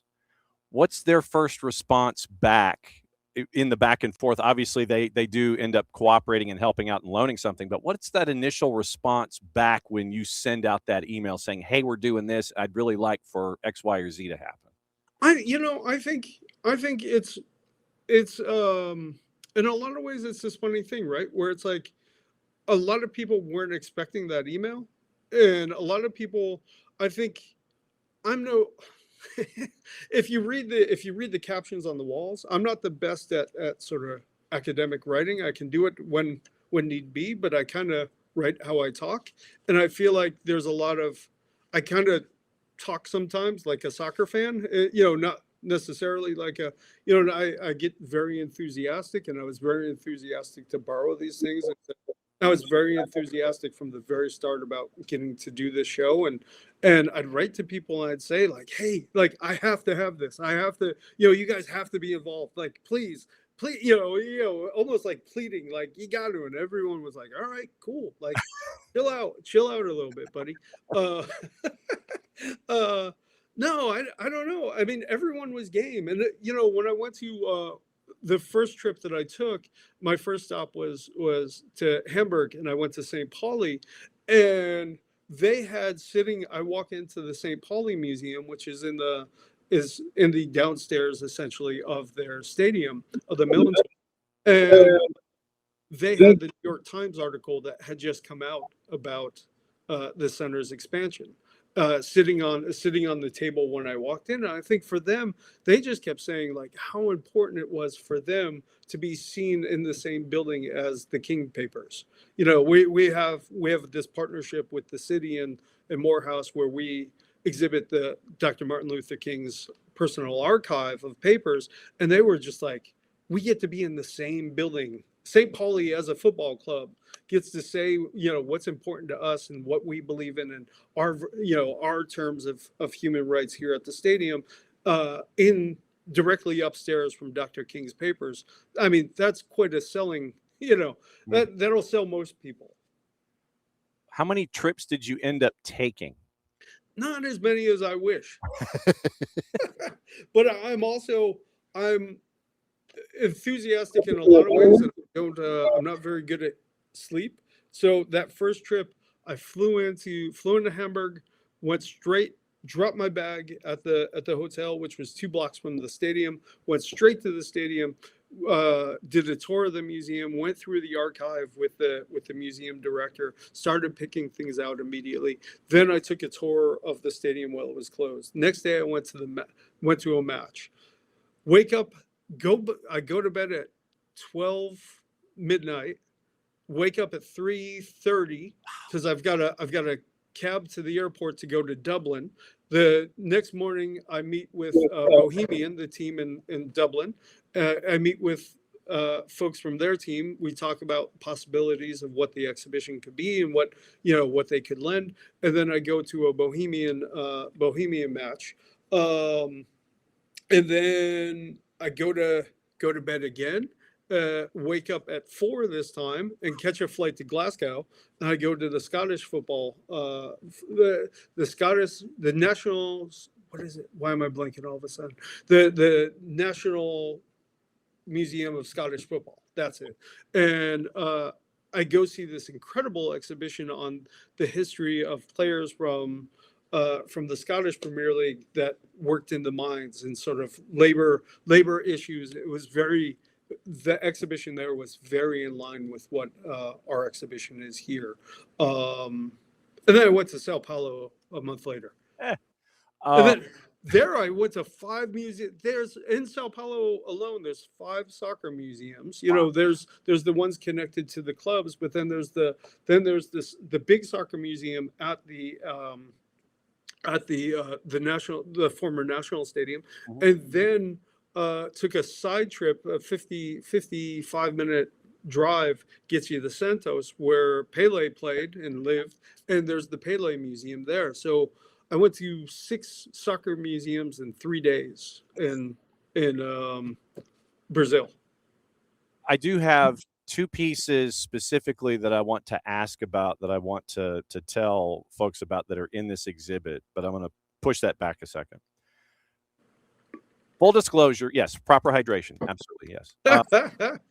We have a hydration break at halftime every show. My mother, full disclosure, she was a senior archivist for the state of Georgia. Cool. So I know about preservation and care and making sure that you handle things a certain way, that you are protected, so that the hands don't get any kind of grease or anything on anything that is of value, so it's preserved. Mm-hmm. How difficult was it, considering that you made a handful of trips and then you had folks sending other things to you as a part of this exhibit? How difficult was it to manage proper care of these items in transit, because your hands, and you're not there to sit there and have every piece put into your hands into a hermetically sealed envelope or a Halliburton case and closed off so it doesn't get any sunlight? How hard was it to get everything there and make sure that it was properly preserved for presentation, that it will continue to be that way as their lives go forward for these particular pieces of history? Let's just say that there was a range.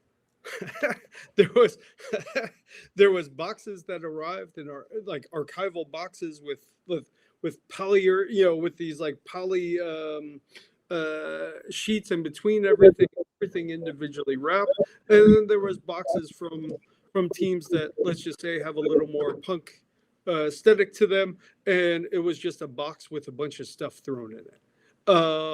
There was a range. There was a big range, and and it's like, once it's here, we treat everything like it's a museum artifact. For the time that it's here, we've got the white gloves, and we've got once it's here, it's in good hands. But some of the places, I don't know, nothing arrived. Well, I shouldn't say that. One thing arrived broken. And I took a photo and sent it to the organization. They didn't realize that even with it, I said, "Oh no, look at this." And they said, "What's wrong with it?" I said, "It's broken." And they were like, "Oh, is it?" I said, wow. "Yeah." I think some of the things that, some of the things that we covet, or that we think are so cool, sometimes for some other museums or some other places or some other soccer clubs, it's there every day, right? Mm-hmm. They live with these things. And this is a total side note, but for a long time ago, before I started working here, I've always worked in art museums. And years ago, I was in Bolivia, in La Paz, and I went into an art museum, and it was this hot and humid day. And while I was in the museum, it started raining, and they had all these artifacts, all these beautiful artifacts. And here, everything has to be, we control the humidity levels, and we have the AC in museums, and we're checking everything at all times to make sure that what we have is in proper conditions. I'm in this museum in Bolivia, and there's a window in one of the galleries, and the gallery guard has the window up and it's raining directly into the gallery floor, into the museum floor.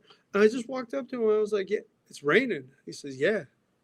I said, it's raining on the floor. And he said, yeah.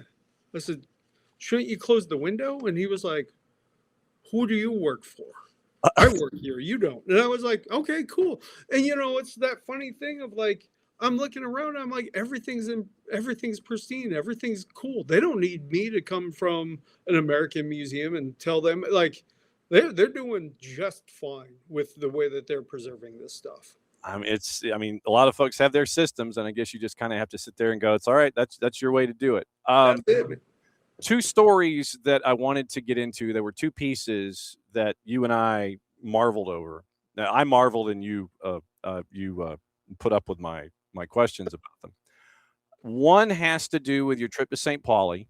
Mm-hmm. I wanted to get there first, and I wanted you to tell this story. And yes, we're going into added time, and I don't care. The story about St. Pauli and the banner.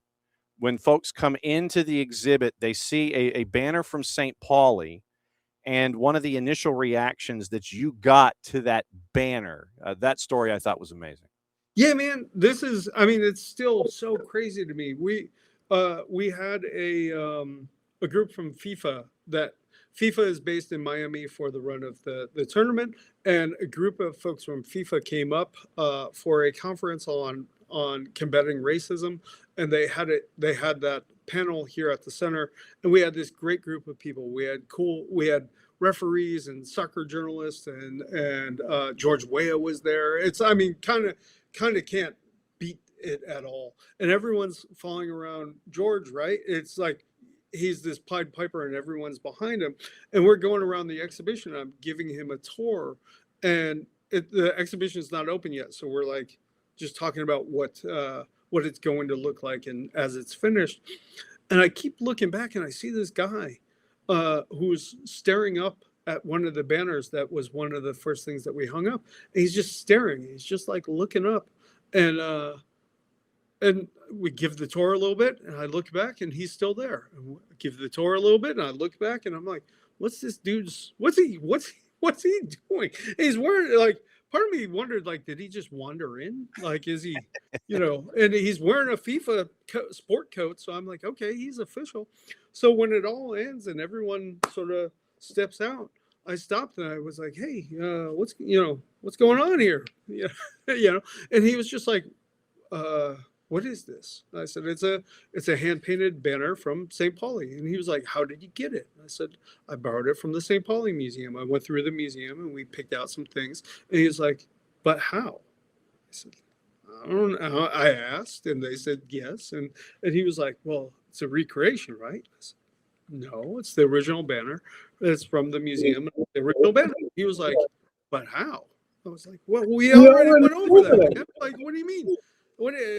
I told you how. And he was like, do you know who painted it? I said, St. Pauli supporters. And he says, I painted it. I painted it when I was 16. I got into an argument with my parents. I ran away from home in Switzerland, and I ran away from home, and I wound up in Hamburg, and I wound up with living in a punk house with all these kids that were into punk rock music. And he says, and they were all St. Pauli supporters. And he pulled out his supporters card. And he says, me and my friends painted this on the sidewalk before a match. And he was like, we did that in 1986 when I was 16. And he's like, I never come to the States. I'm only in Atlanta for one day. I didn't want to come because I just wanted to stay in Miami where I have all this work to do. And he was like, and I walk in and the first thing I see is my youth like rushing back to me. And the two guys from we took a photo, and it's him pointing up at the banner. I sent it to the two guys who run the St. Pauli Museum just this morning. I sent it to them, and I was like, hey, do you guys know this guy? And they were like, Gert, that's Gert. And it's like the same thing. They were like, we haven't seen him in forever. We know that guy. It's like, it's just this unbelievable small world, And that's what soccer does. And that's part of the cool part of this whole thing. Once again, second floor up the National Center for Civil and Human Rights. It is the exhibit, The People's Game. Director of Curation, Daniel Fuller, certified soccer fan, certified sicko soccer fan, hanging out with us here. We're in added time, and I don't care. Second story is a story that we have pursued, and it has to do with the Afghan Football Association and what Khalida Popal has done to try and have the Afghan Football Association recognized on the global stage. And you got some stuff from them, which I thought was absolutely amazing, but there's a story attached to that too.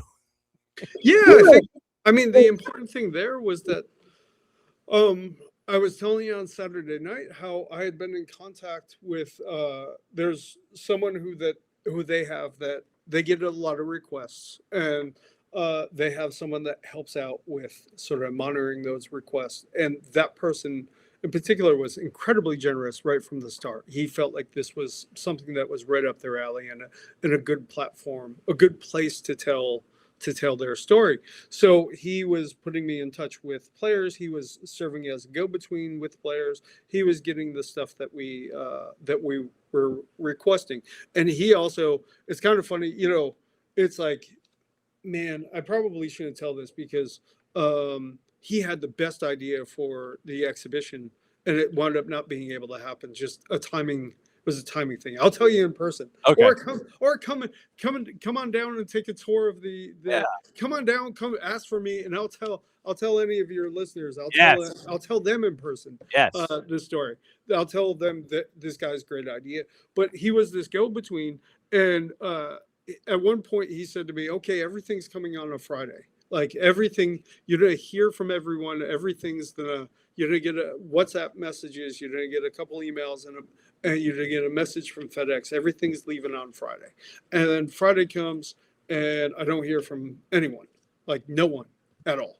WhatsApp him, and he doesn't respond. Uh-oh. And then I WhatsApp him over the weekend, and it's getting a little closer to the exhibition opening, and some of the stuff, because when the team had to flee Afghanistan, you had players go to Norway. They went to Canada. They went around Europe. There was one player wound up in the U.S., New Zealand. So they fled to all over the place. So to get them sort of, and then to get them all sort of sending things on the same day, that's a big challenge in it, already, right?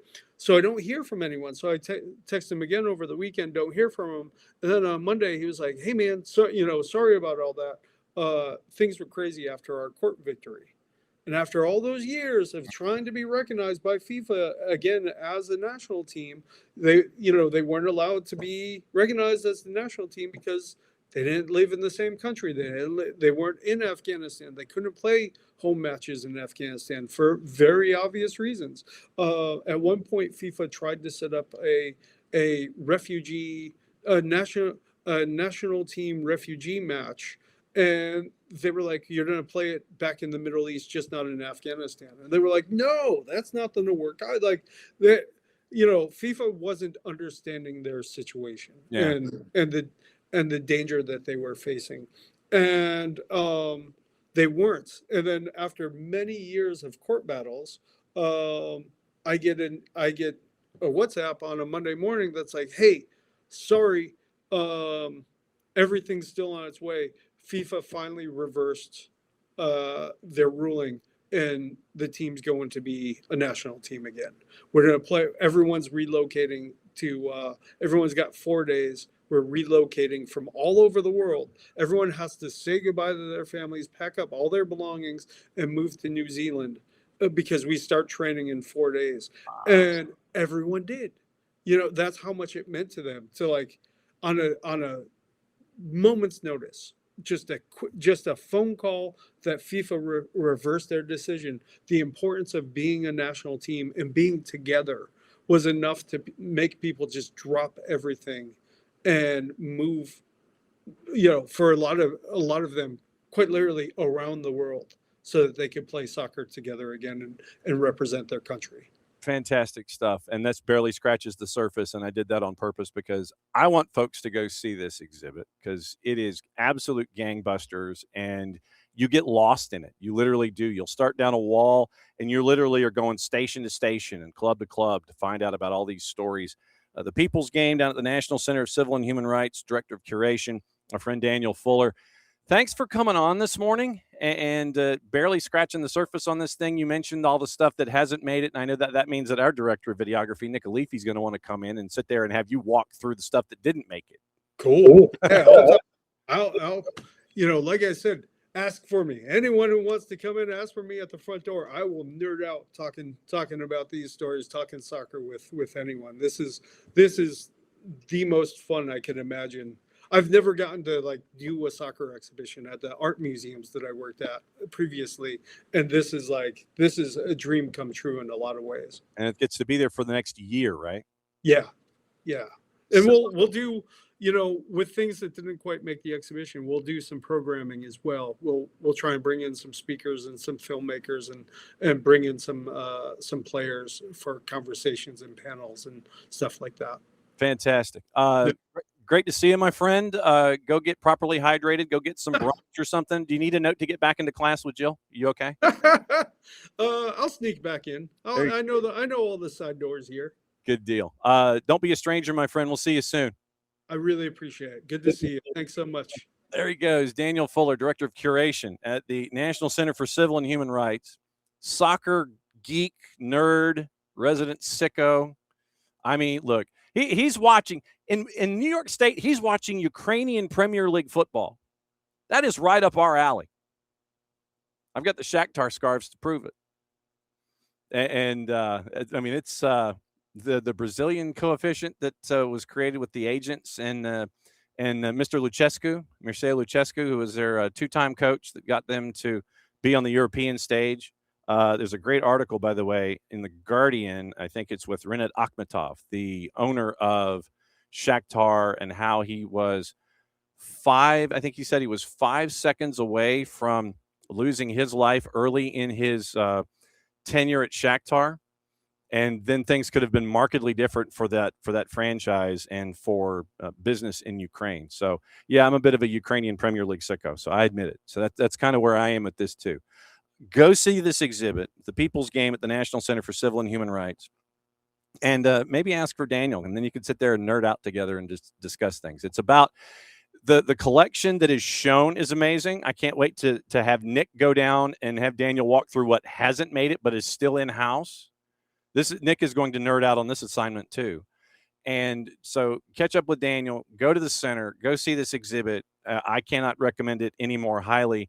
The one question I do have that I will ask him next time has to do with preservation under lighting, because you have spotlights on a lot of these jerseys that are hanging there in the hall.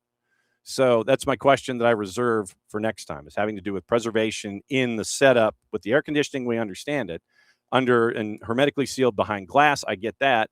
But there are some that are exposed to open air, and it's lighted and it's spotlight. So I want to get into that too, if you have to have certain lighting and all that kind of stuff. So that's my question for next time. So Daniel has to come back. He has to come back. That's how this goes. National Center for Civil and Human Rights, downtown Atlanta, and our friend Daniel Fuller, the Director of Curation there. Very, very cool. Go see this exhibit, and it'll definitely be worth your time as a part of an excursion to downtown Atlanta. All right, what to watch, where to watch it, how to watch it. Brought to us by our friends at Fanati's, fntz.co/soccer down here. That link helps them out, helps us out, and helps you out. You get more streaming services and more access to more matches in South America and around the planet that you wouldn't have had otherwise. And you can get access to all the BNs, which means you get Libertadores, Sudamericana, you get links to CATV, you get links to Tigo Sports. You get the 3 leagues in Europe that BN has access to. That is Turkey, that is France, and that is Poland. Those 3 leagues in Europe, they have those broadcast rights, and you get to see those matches, which means you get Coupe de France as well. Then, as a part of that, you also get everything going on in AFCON. You get the CAF, you get Champions League, you get the U7, you get the U17 tournaments, all those things. That's all at Fanati's, Middle East, North Africa, and all the other leagues that they're attached to. You get Liga 1 Max Pro out of Peru, CDO 2 out of Chile, TVV, if you want to add it out of Venezuela, but as I say, there is a cable system here in the southeastern United States that has it as a part of their Spanish-speaking package, so you may not necessarily need to add TVV. But you get TSA out of Argentina, and their coverage of the World Cup has been absolutely amazing, as they have followed the Albiceleste around. So you get all of that stuff, and you get Libertadores, Sudamericana, all the things. That's at Fanatics, fntz.co/soccer down here. Surprisingly, not. It's all World Cup stuff today. But the breakdown is Big FOX has your first 3 matches, 1, 4, and 7. Then FS1 has Colombia, DR Congo at 10 from Guadalajara or Guadalajara. That means that the HOF is up and running. I'll try and catch up with the HOF later this week before he exits Guadalajara. Telemundo has all 4 in a row. Fox ONE has all 4 in a row.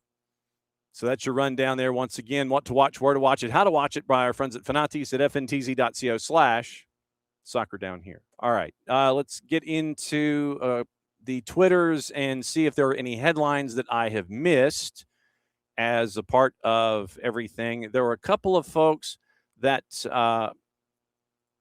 we saw some bolos on, and I wanted to react to those before we get out of here today. We do have some interviews with some folks that we are taping that will be a part of programming this week and beyond. So today, personal terms between Morgan Rogers and Arsenal will not be an issue, according to Ben and his newsletter at Gimme Sport. Chelsea keen on Maxence Lacroix, revealed on TalkSport last week. Palace would like to keep him. He was a sneaky good pickup in fantasy, by the way, because he was an unknown commodity, so he was at a low price point. But Maxence Lacroix did really well under Oliver Glasner. Chelsea keen on him. They want to sign a starting center back who brings height and physicality. Como Jacobo Ramon also remains appreciated, as Ben says. Leeds have held positive talks with Harry Wilson as they want to be first in line. Wilson's a free agent after leaving Fulham.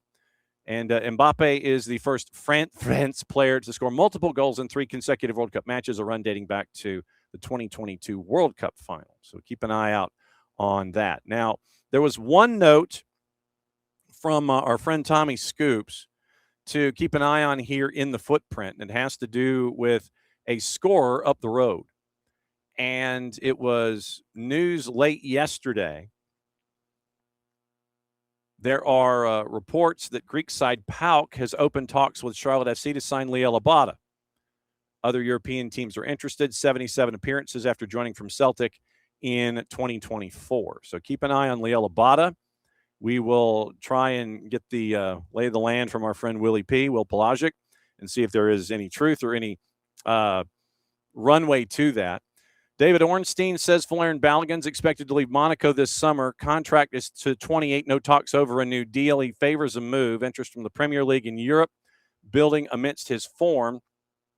It is anticipated that Monaco is going to seek around 50 million euro to sell the USMNT star.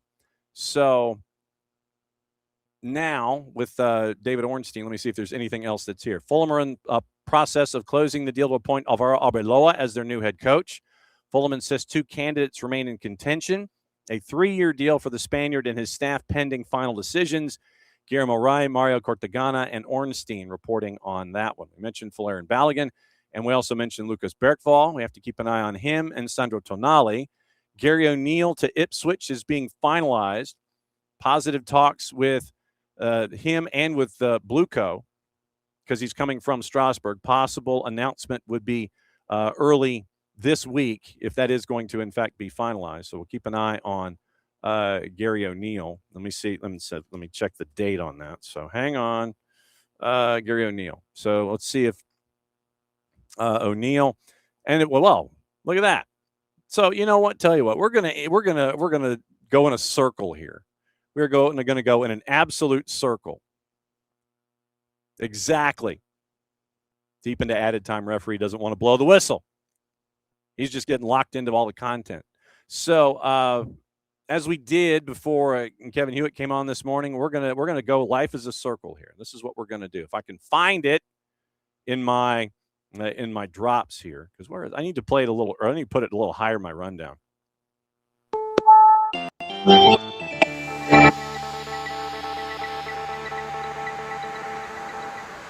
As of 3 minutes ago, Gary O'Neill is now officially official at Ipswich. New manager on a 3-year deal, and he is wearing the blazer and tie getup. He does not have a pen hovering over a contract and smiling at the camera, but he does have the pose of someone who looks like he just signed a deal. So he has the logo off to his side in the official photograph. He is resting on his left arm, and he's wearing a blazer and a tie. So if that means anything, I guess Ipswich Town now confirming Gary O'Neill is their new manager, and it was released basically 5 minutes ago by the club. 20th manager in their 90-year history. Portman Road from Strasbourg, 3-year deal to the summer of 2029. So Gary O'Neill officially official to Ipswich. So that is in the barn as well. So with that story, I'm trying to see if there's anything else that I've missed before we get out of here. Like I said, we're taping a couple of interviews that will be with us here during the week. We are catching up with Ali Howarth, and we're going to get the lowdown on Cabo Verde. We got to see it. Ali's seeing more of it. We're going to catch up with him later today. And Amy Andrews. You might remember Amy from her time with the Tormenta's W team that won the USLW championship. She is hanging out over here on holiday, and she wanted to make sure the interview was done before the Three Lions match later this afternoon. So we're catching up with Amy in about an hour. We're going to run that along the network, and Ali Howarth, we're going to tape that one later this afternoon as well and get you ready for Cabo Verdean coverage tomorrow. Tomorrow, once again, another visit to another visit to Kennesaw State. We get to find out what's going on there with Heather Morgan and all of the marketing and licensing and all the things that we've seen about what FIFA says you can do and what you can't, and how smart Levi's was in doing what they did. So Heather Morgan's batting lead off tomorrow. So Hootie Who with Heather Morgan. And Dylan Butler should be joining at 10 o'clock, and then Ali Howarth and Amy Andrews as well on your Wednesday. And then on Thursday, it's the Power Hour with Nino and Nico, and we just continue to roll from there. So we've got some feelers out for a bunch of folks, and we'll see how many of them can crash. But that is the show today. I'm sitting here and looking. Did I miss anything? Oh, Manchester United. It looks like they got the okie doke on the majority of their real estate that they were looking for the new Old Trafford. And they've secured the majority of the land required to build the 100,000 seater. And so there is going to be news about Old Trafford. So New Trafford will be Old Trafford at some point. And so they announced the milestone in securing the land for the 100,000 seat stadium as it was pieced together by Manchester United, as I sit here and pop through not one, but two or three pop-up windows. So the new stadium, once again, not the city, but United claim it's going to be a catalyst for regeneration of the surrounding district. 25 acres, 350 meters northwest of the current stadium from Endurant, a leading provider of industrial space and a Blackstone portfolio company. United will engage directly with businesses impacted by the plans to support them through this transition period. They also worked in collaboration with Trafford Council and Old Trafford Regeneration Mayoral Development Corporation, the OTRMDC, to ensure the location of the new stadium works cohesively with the wider Old Trafford regeneration strategy, ensuring, quote, and this is from Colette Roche, the CEO of Man U's new stadium development, ensuring optimum connectivity and the best possible experience for fans. They are planning a 370-acre regeneration project, 15,000 new homes, affordable housing, 48,000 new jobs locally, 90,000 nationally, £7 billion a year to the UK economy. And a quote from Colette Roche was attached to the particular release. And they have the picture of Old Trafford. And if I'm remembering correctly, it's going to go to the adjacent storage, the adjacent train storage facility that is basically 350 meters off to the side. So it's going to be, I think, in that direction, I think is what they were looking at. It wasn't going to be at the row homes or any of the parking or anything like that. So Let me hang on just a second. So this is now bugging me, so I'm going to have to look at it. Manchester United new stadium. So we're going to use the Google searches and see if it'll cooperate with us here. So they expect the stadium to be open within 6 years. And as we anticipated, it is going to be in that lot. So it is going to be in that lot where it is currently drop-offs for railway cars and for 18-wheeler trailers for transport. It's going to be in that part away from the railway and along the canal. So it's going to be over off to the side about 350 meters. So Old Trafford, where it is now, you've got some parking spaces and some things to navigate, and then the rail yard. So it's going to be in the rail yard, and they've secured most of that land. So that's where it's going to be for Old Trafford when it comes to New Trafford. So really quickly, let me get you into what is going on with Atlanta soccer tonight and Jason and where he is going to be on your rundown. So it's going to be a full deal. 10 o'clock, 92.9 the game and the Odyssey app and the 92.9 YouTube channel. And I'm going to be on tonight, recapping your full Tuesday, including England, Ghana, Ronaldo with Portugal and Uzbekistan, late night, Colombia, DR Congo. So 10 o'clock, 10 to midnight, 92.9 the game, Odyssey app, 92.9 the game YouTube channel, 10 to 11, three-dimensional experience. So Jason will start you off on all three of those. And after the Decatur FC match is over, I will be wandering over from that. Drew Dickinson and I will have the call on that at the WPSL.TV. And when that match is over, I wander back over here to the Imitation Palatial Studios of SDH AM, and Jason and I will break down everything on your Tuesday in the World Cup, and then stoppage time in the 11 o'clock hour on the 92.9 The Game YouTube channel. So that is where you go. Other quick news notes that I might have mentioned or that I might have missed. I've mentioned Christian Pulisic back in training, mentioned Valerian Balogun, and Atlanta has officially welcomed more fans to their fan fest than any other host city through the first 10 days of the tournament. Just under 275,000 visitors. FIFA added a new date Thursday to keep up with demand. That was announced at the press conference yesterday by Josh Blank and Rich McKay as they were introducing Mauricio Culebro. So you want to go watch the U.S. match late night? Go to the Fan Fest. But once again, get your tickets. You can't just wander up. You get tickets, and then you get your ticket, then you get in the door. That's because of demand. So it's been a busy, busy time about everything there. Central Coast Mariners in the A-League have been taken over by Total Soccer Growth Holdings, majority shareholder of QPR, stake in LAFC. They had been controlled by the league since January after Mike Charlesworth, the previous owner, forfeited his club participation agreement. It does not include the women's team. RB Leipzig have named Martin Demichelis their new coach on a contract through 28. And Lazio have officially appointed Gennaro Gattuso as their new head coach. We mentioned Arbeloa as well. So busy day. Enjoy your games. Starting at 1 o'clock. We'll walk you through it. Come back tonight. Atlanta Soccer tonight, 92.9 The Game, the Odyssey app. Thanks to Kevin Huet and thanks to Daniel Fuller. Those were fun. Tomorrow it's a Wall Pass Wednesday. Who the heck knows what's going to be on the table, but we know that we'll be back here at 9:05 in the morning. So we start your day, AST ends your day, and then we start your day, and then AST ends your day. That's how this goes. We get games in between. So thanks to everybody. Thanks to all of y'all for hanging out with us. Good to see Gustavo out there. Good to see Kevin, who is hanging out with us on the Twitch pitch. And let me see if there's anybody else that I might have missed. So David was in this morning. Gustavo was in this morning and talking to us on the Twitch pitch as we go along with Kevin Hewitt. So there you go.